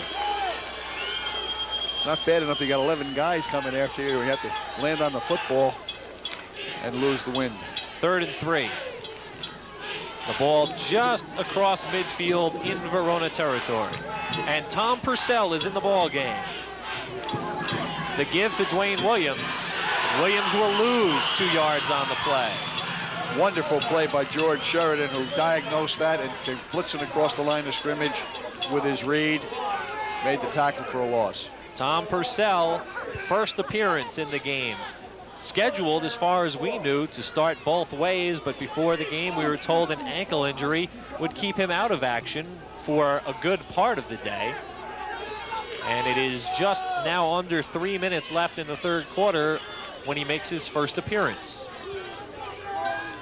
Tom, a very good basketball player also, played for the Group 3 finalists from Clifford Scott last year. A game you saw on TV3, Scott defeated by Ewing. 4th down from their own territory. Daly has enough for the first down. A gain of 5, and he has the first down by about 2 feet.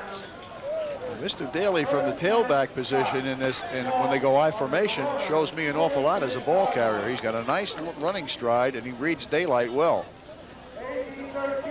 Bagley Goodwin now looking on because he sees something he likes a lot. There is a flag against Verona, a 15-yard penalty that will move the ball down to the 30, face mask. You know, 2 plays that the Scotties were very successful with in the first half.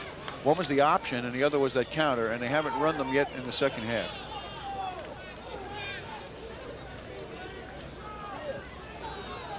Perhaps they like to save those plays for when they are closer to the opponent's goal line, as they are now.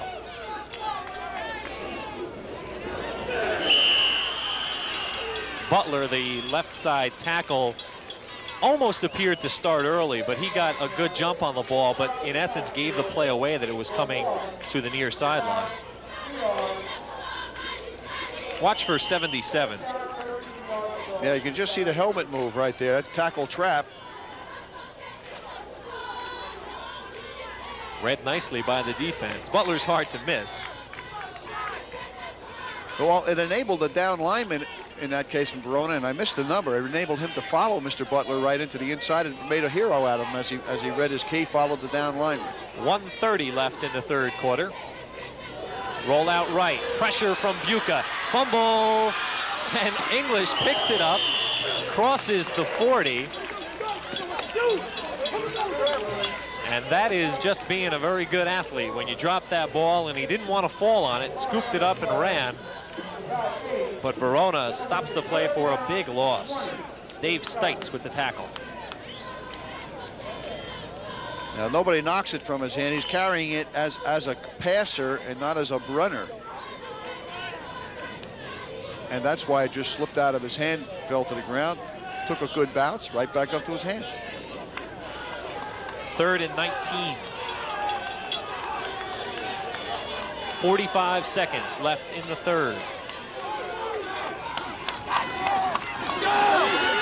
Screen left.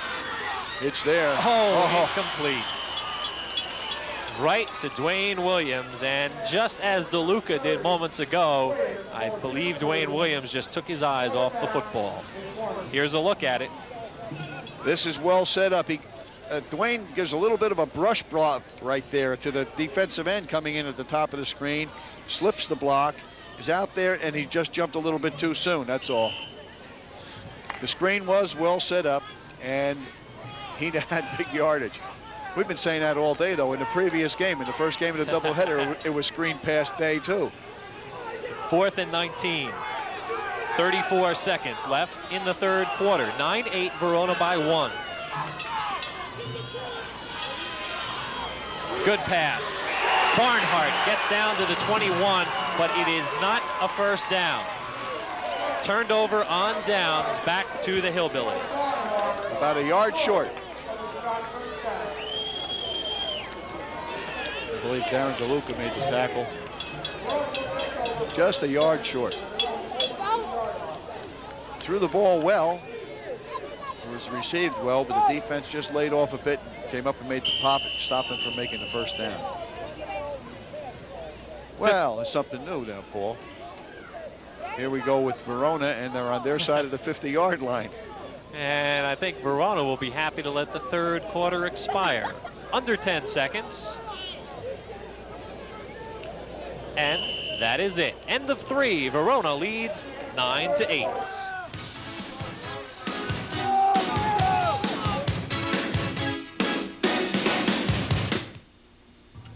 In the closing seconds, presented by Ocean Beach Marina. Union against Belleville in the 1979 Section 2 Group 4 semifinal. The clock is on the move in the fourth quarter. Union trails by 4 when they give the ball to Mark Ignatowicz, who scores from 17 yards out to give Union a berth in the football championship. You'll find it on Barnegat Bay. Yamaha power from the world's largest Yamaha dealer. It's Ocean Beach Marina. Shop from a tremendous new boat inventory featuring world-class, well-craft boats and power ride Yamaha outboards, where volume buying power gives you discounts, no gimmicks, just one low price. For factory-trained pros and the latest equipment means quick, efficient service. Ocean Beach Marina, Route 35 South in Lavallette, New Jersey, where you'll find sales and service 7 days a week. Mark Ignatowicz carries Union to victory in the closing seconds. Welcome back to East Orange.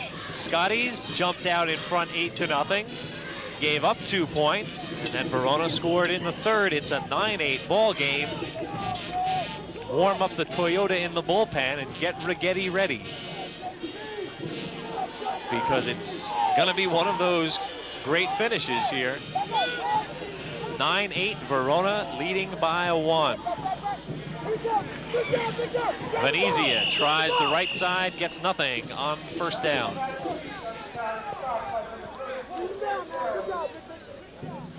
That was the running play right there that they just planned to play action from on the previous play for the 6 points.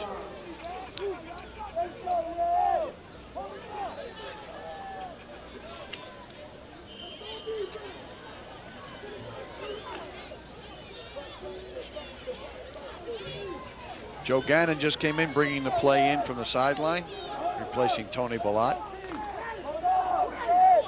Kakuza split wide right. And now John McCormick splits, well, now he's back in the wing position. DeLuca bounces off one tackler, makes his way outside. Not going to get too excited because this one's going all the way back. It's coming back. DeLuca with a fine run. Illegal motion. The wingback was not set for 1 count before the ball was snapped. The wingback is McCormick on the play. Here's DeLuca. Bounces right off Ron Sneed. Then Ramon English. And who runs it down? Victor Daly. Victor Daly gives him the big assist on getting out of bounds. DeLuca threw a shoe on the play. Quick thank you to Bob Wolfarth and the staff here at Martin Stadium for their assistance today, and especially to Officer Lewis for helping with crowd control today.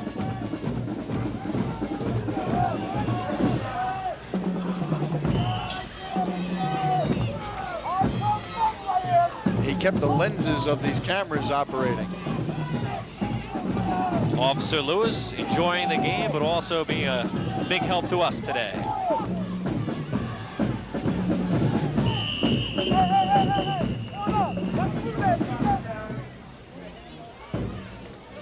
Some short yardage.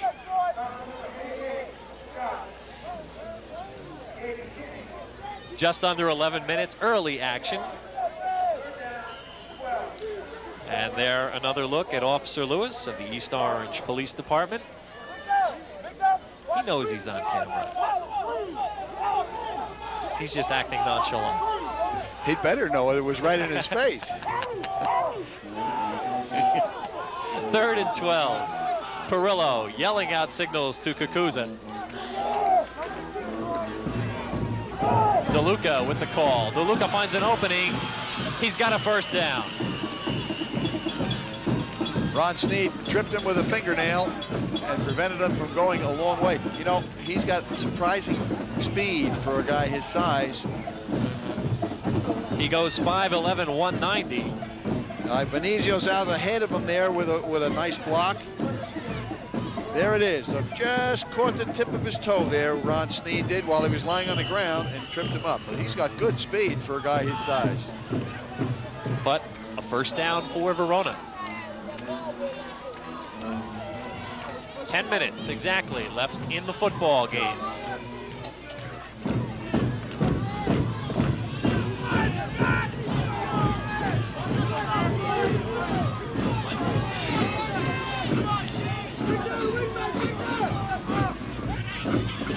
Luca fights his way forward.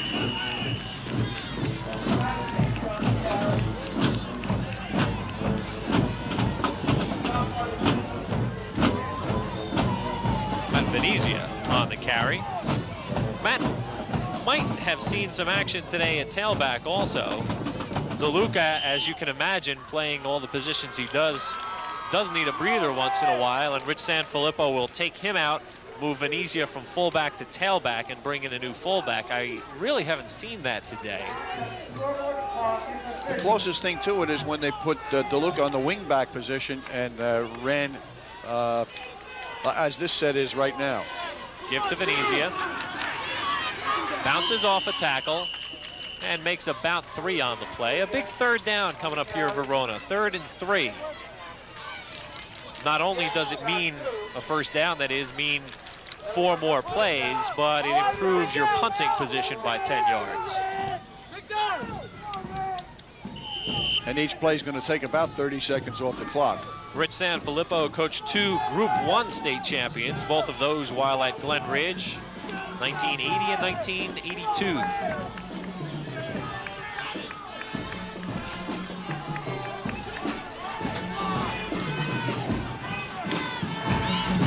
DeLuca following Venezia, but Victor Daly comes up for the tackle. Now a flag was thrown in on the tackle. That's a mask.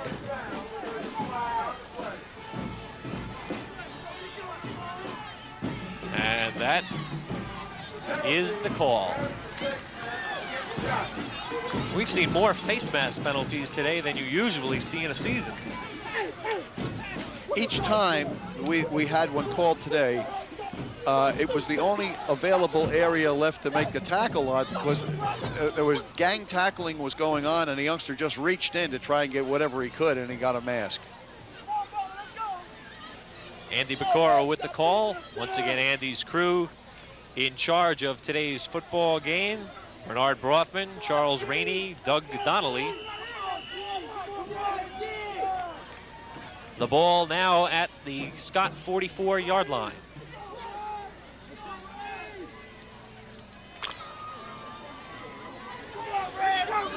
Under 8 minutes.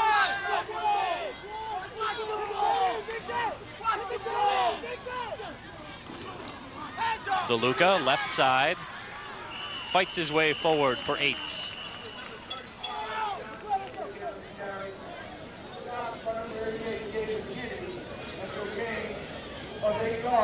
That's supposed to be the side of the formation to which you can't run because you have one less player over there when you put the wing back to your right-hand side. But they've been very, very effective running to their left or to the weak side of the formation all day.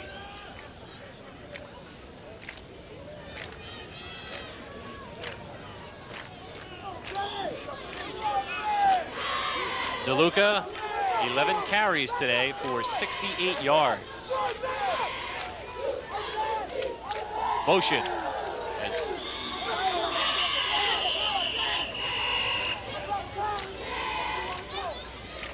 This will be interesting. The linesman started to throw the flag and did not put it back, and the field judge this side of the field made the call of encroachment. So they must each have had one. Watch the top of the screen. The split end steps had previously stepped into the neutral zone. Now, do they allow him the chance to get back? Because he did come back to set up. College, pro, yes. High school, no. Once he broke the zone, that was it. All right, that's a dead ball foul, and nothing happens. Well, Verona lost 5 yards. Well, I mean, if the ball is snapped, I mean, nothing happens. You took advantage of me again. 6th penalty against the Hillbillies. DeLuca, good block from Venezia, but again, the Scotties are just too fast to run outside of. That's right. Ron Snead came up there, and he got all, well, it says 160 pounds here, but I'll tell you, that's with a 300-pound weight on the scale that he gets 160 pounds. He came up there and put his pop right on DeLuca, and I'll tell you what, that time he hung on. He hung on, and it really, really broke up the timing of the play. He got help besides. Big 3rd down play once again coming up for Verona. Nearing the 6-minute mark. Mickey Perillo calls the play in the huddle. Verona, 2 of 6, 33% on 3rd down.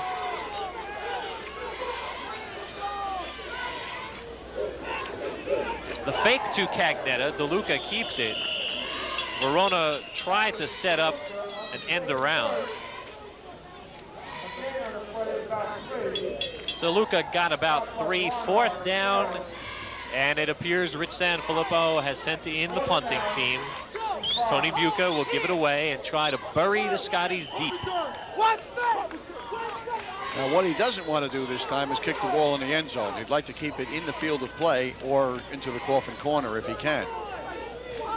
But he'd like to keep them pinned inside the 20-yard line because that's the sloppy end of the field, and they'd have a hard time getting out of there. Interesting. With that in mind, is it possible Buca will take the 5-yard penalty here? Quite possible. Because Verona certainly does not appear to be rushing up to the ball. That's exactly what they're doing. Andy Pecora keep an eye on his watch, and a 5-yard penalty, delay of game. It also ran 30 more seconds off the clock. Gave him 5 more yards to work with. Gave Clifford Scott 30 less seconds to work with. Remember, the left-footed punter hung the ball in the first quarter. The last time he punted was in the first quarter or second quarter, and he hung the ball way up there, and they got excellent coverage downfield. And remember, this is the only unit that Darren DeLuca is not on, so don't look for a 35 in white on this play. Well, then he's rested 2 plays this game. Here's the kick. Good snap. Aiming left corner.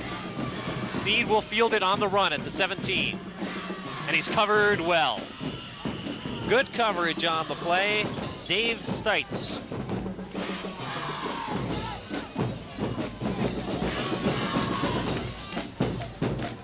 Verona by 1 with 4:50 left in the ball game.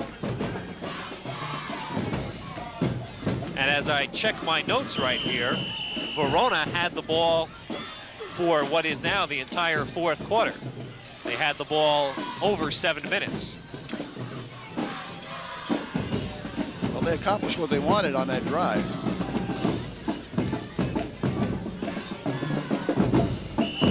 Williams for a few up the middle.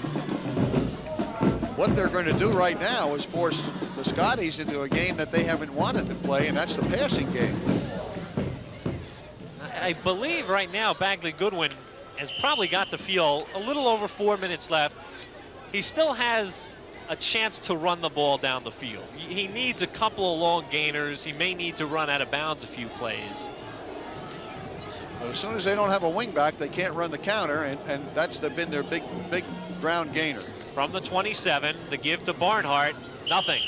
As a matter of fact, minus yardage on the play, Chris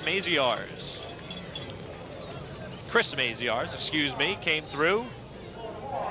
A loss of 3. It becomes 3rd and 9. We didn't get a 4-minute warning.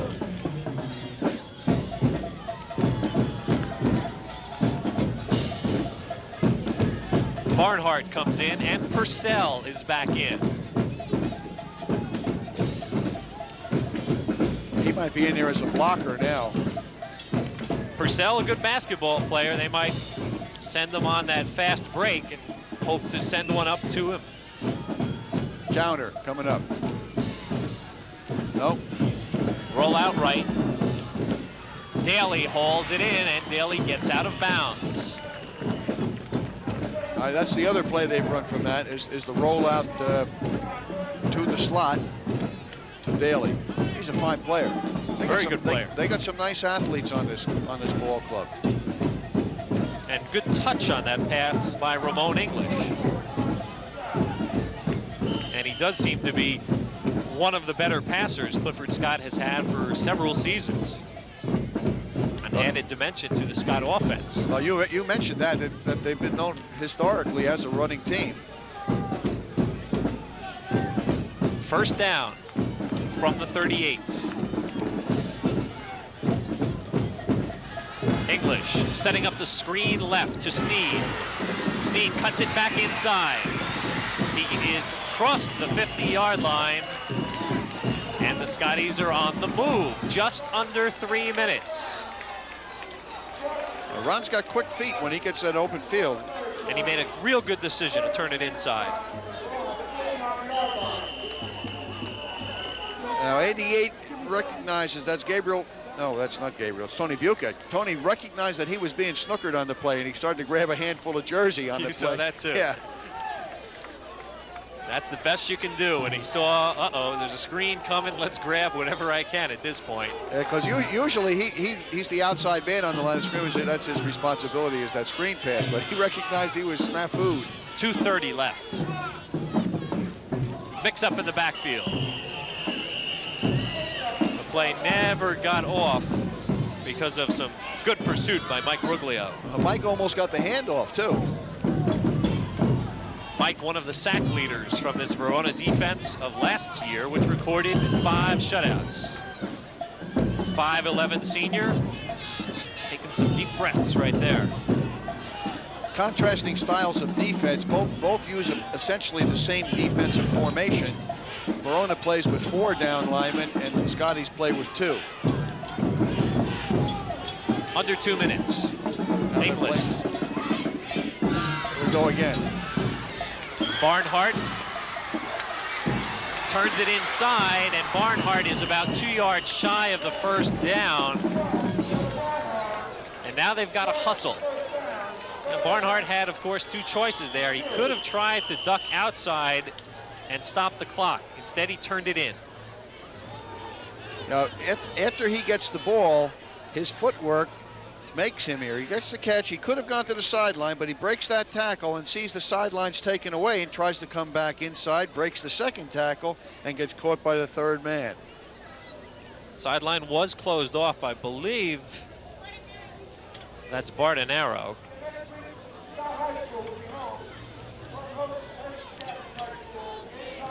.129 left in the ball game. This must be a Scotties timeout, right? Clifford Scott did call for time. Interesting show coming up this week on Time In. Last week was an interesting one. First time we looked at fishing. This time our first look at billiards. Laurie John Jones, 3-time national champion, will be Matt Laughlin's guest. You can watch the show and be part of it with your phone calls Thursday evening, October 2nd at 6:30. Laurie John Jones. And if all goes right, we'll have a billiards table in the studio, and Laurie John will show you some shots. Who do we chalk this one up to? Oh, man. I thought since the baseball season ended and we got rid of Bill Bromberg, there wouldn't have any groaners on the air. 3rd and 2. Roll out left, option available. English keeps it. English does not get out to the sideline. He might have taken a step back and let Victor Daly get ahead of him on this play. Yeah, watch Daly is step for step with English. All right, he's in good pitch. No, his pitch relationship is not good here.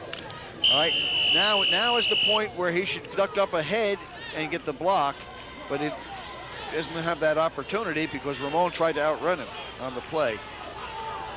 But in defense of English, at that point, you got to keep that ball, and you really don't want to see him pitch it. Daly was thinking too much getting the ball. He should have, well, there's really no way he could get out in front. On the reverse, the ball is loose. It is Verona football. Rich Jennings may have just sealed the win for the Hillbillies. Under 1 minute to go.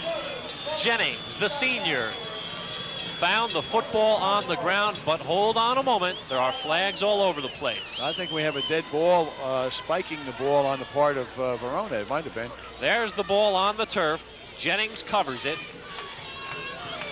It is Verona football.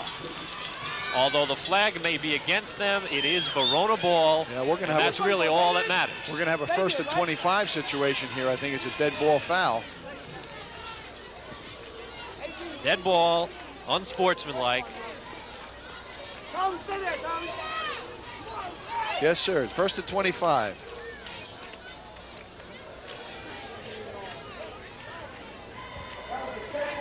A little bit too much ball handling for that play at this point in time in the season. It might look good in practice, but under the game pressure, the timing broke down a bit. Field conditions don't merit it, and lost the ball on the turnover. There's the situation in a nutshell. Under 1 minute, 59 seconds to be exact, and the clock just started. Verona by 1, 9-8. They have a first down. The Scotties have only, I believe it's 2 opportunities to stop the clock. And there it is. 2 opportunities for Clifford Scott to call timeout.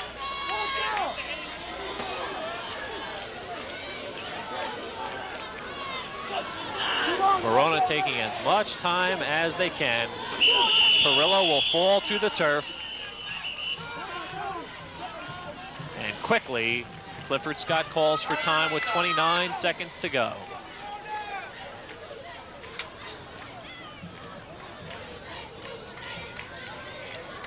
Scott can stop it one more time after 2nd down, and then the clock belongs to Verona. Rich Sanfilippo coming on the field. I guess the only advice you can give at this point is, Mickey, you're going to get the ball and you're going to fall down again, because remember what Scott did back in the end of the first half? They tried to hand off the ball and they lost it. We don't want to do that. Northern Hills Conference action being played today. There have been some changes in the Northern Hills, and we'll just like to alert you to those. The new Skyline division is Clifford Scott, Passaic Valley, Montville, Wayne Valley, West Orange, West Milford, Lakeland, and Essex Catholic.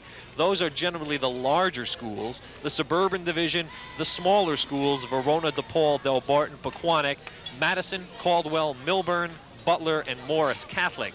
9 teams in each division. Last year it was a 19-team 3-division conference, but now that Summit has left to join the Watchung, it has become a 9-team 2-division setup. You play 8 in your own division and you play 1 interdivision. You're seeing an interdivision game today. I think it's going to be great for both leagues. It makes it a balanced league in this here, and it makes it another good addition to the Watchung for Summit. Perillo takes it to the ground. Darren DeLuca on the play, just stands back there like a traffic cop.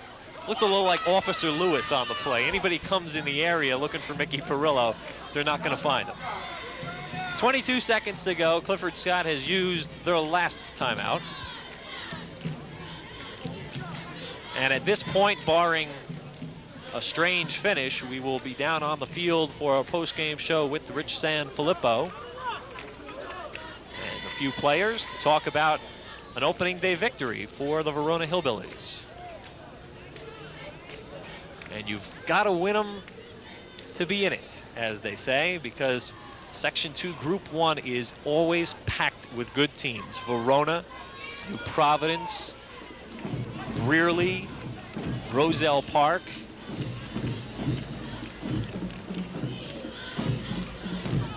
A host of good schools in Section 2 Group 1.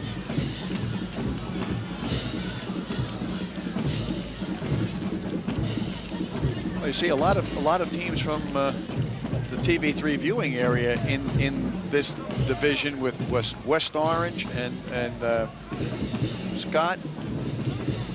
Who else? And Essex Catholic, local rivalries. Orange, local rivalry. A lot of good teams in this conference. Rich Sanfilippo just alerting the ref to the fact that on the snap, watch for a player trying to swat the ball away from the center.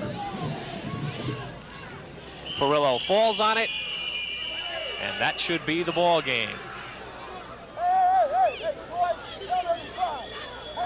Verona wins the ball game in the third quarter. And you have to look back to the play where the punter did not take the safety, but instead gave the ball up on the 8-yard line. That's it. A 9-8 finish. You really couldn't ask for a closer ball game for the season opener. Verona is happy about the finish. The Scotties naturally disappointed. Final score, Verona 9, Clifford Scott 8. We'll be back on the field in just a moment.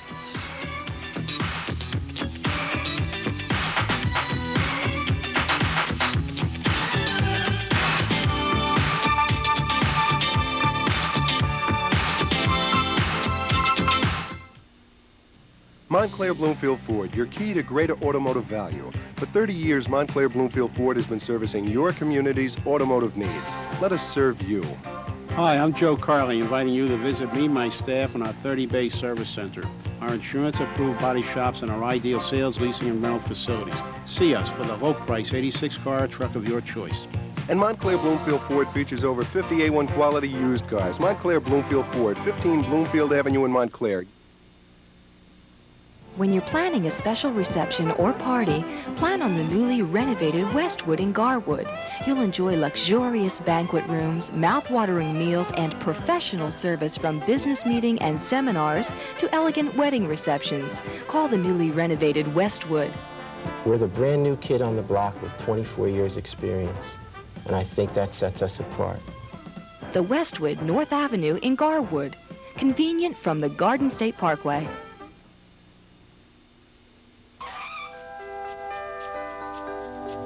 Looking for the car of your dreams? Riverside's Auto Plan can help.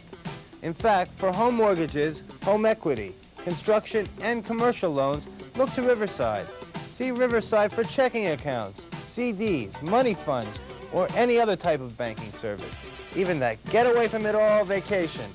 Look to Riverside for all your banking needs. Now you know why we say, we're on your side. Bank on it. We understand that in today's world, you need more than what your parents needed when they came to America. You need knowledge and skills and the opportunity to try out what you've learned in business and industry. In the same tradition as Lady Liberty, Jersey City State College stands for opportunity.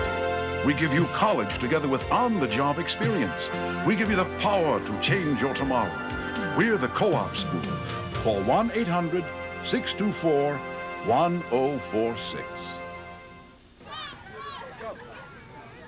Welcome back to Martine Stadium in East Orange. Our final score today, Verona 9, Clifford Scott 8. A couple of Verona players join us right now. Mike Ruglio, offensive and defensive lineman. Mike, strange game today. Verona had the ball deep in Scott territory a lot, but you just had trouble moving the ball. They were big. Well, I think it's because we're new at the team, and we have the ability to get the ball down by the end zone, but we just got to concentrate a little more to get it in.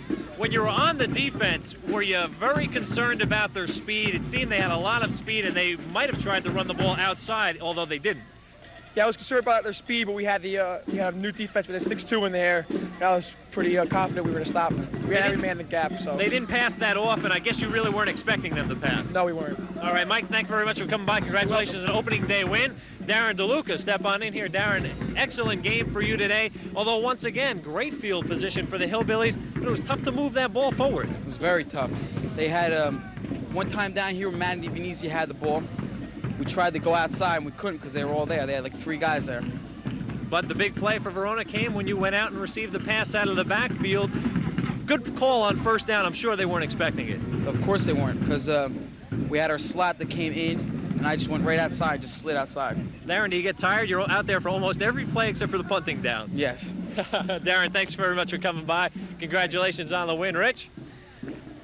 A big win for the Hillbillies. 7 possessions of your first 7. 6 started in Scott territory, and you only scored on the last one. Have you ever been involved in a game with that offensively? Well, that was the only one we needed. We have trouble sometimes, Paul, down around inside the 20 to 15. We're not a real big team. We can operate pretty well in the open field because we have some speed, kids like Darren and Matt Venezia. Sometimes we get a little bit overpowered when we're down inside the 20s. that's the reason that we decided in the, I don't know if it was the third or fourth quarter when we scored. We got the ball on a 7-yard line, and we decided to go up top first, the play-action pass. Mickey usually had been using the 3-step drop. When he had gone deeper, they had really put pressure on him, but on that play, he went the deep drop and completed it to DeLuca. Yeah, we try to disguise a little bit. Darren is coming up between the guard and tackle hole. He's got to hide and he's got to get to the corner, and I think he got behind the flat coverage. It was a great throw. Mickey just took enough time. That play's got to settle. You can't throw it too quickly. And it was well executed. We were happy that we decided to throw the ball first down, because actually in that situation, around the goal line, first down's the best time to throw it. They were a big team, but you came away, and they're a fast team. Obviously, that was one of the big concerns defensively for the Hillbillies, to keep Scott from going outside. Yeah, we basically changed our base defense from 40 to a 60, and from a 3 deep to a 2 deep. We got more people close to the football. We didn't think that we'd be able to sit back and win the ball game. If they were going to beat us throwing the ball, that was the decision that we had to make. Rich, real quick question. Yeah. We didn't know until just before game time that Purcell wouldn't play. Did it come as a big surprise to you? I didn't know he didn't play. All right, Rich, thanks very much for coming over. He was only in for a couple downs, but you stopped everybody else who was in his place. Rich, thanks very much for coming by. And Dick, it really came down to 2 safeties, one that Verona did get for 2 big points, and one that they didn't get, and that Scott didn't give up, and eventually resulted in a Verona touchdown. That was the story of the ball game. That was a big turnover score-wise at the end there, when they didn't take the safety and when they had the opportunity. But of course, in defense of the young man, it's a tough thing for a young man to come up with at this point in time. First game, hey, maybe the 9th game he would. A field position was the difference today, and the fact that, in my opinion, that Clifford Scott did not come back with the plays that worked successfully for them in the first half.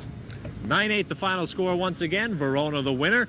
For Dick Zimmer, I'm Paul Spahala. We'll see you next weekend for Middlesex County football, Perth Amboy and Woodbridge, Colonia and JFK. Once again, our final score is Verona 9, Clifford Scott 8. Good night, everyone.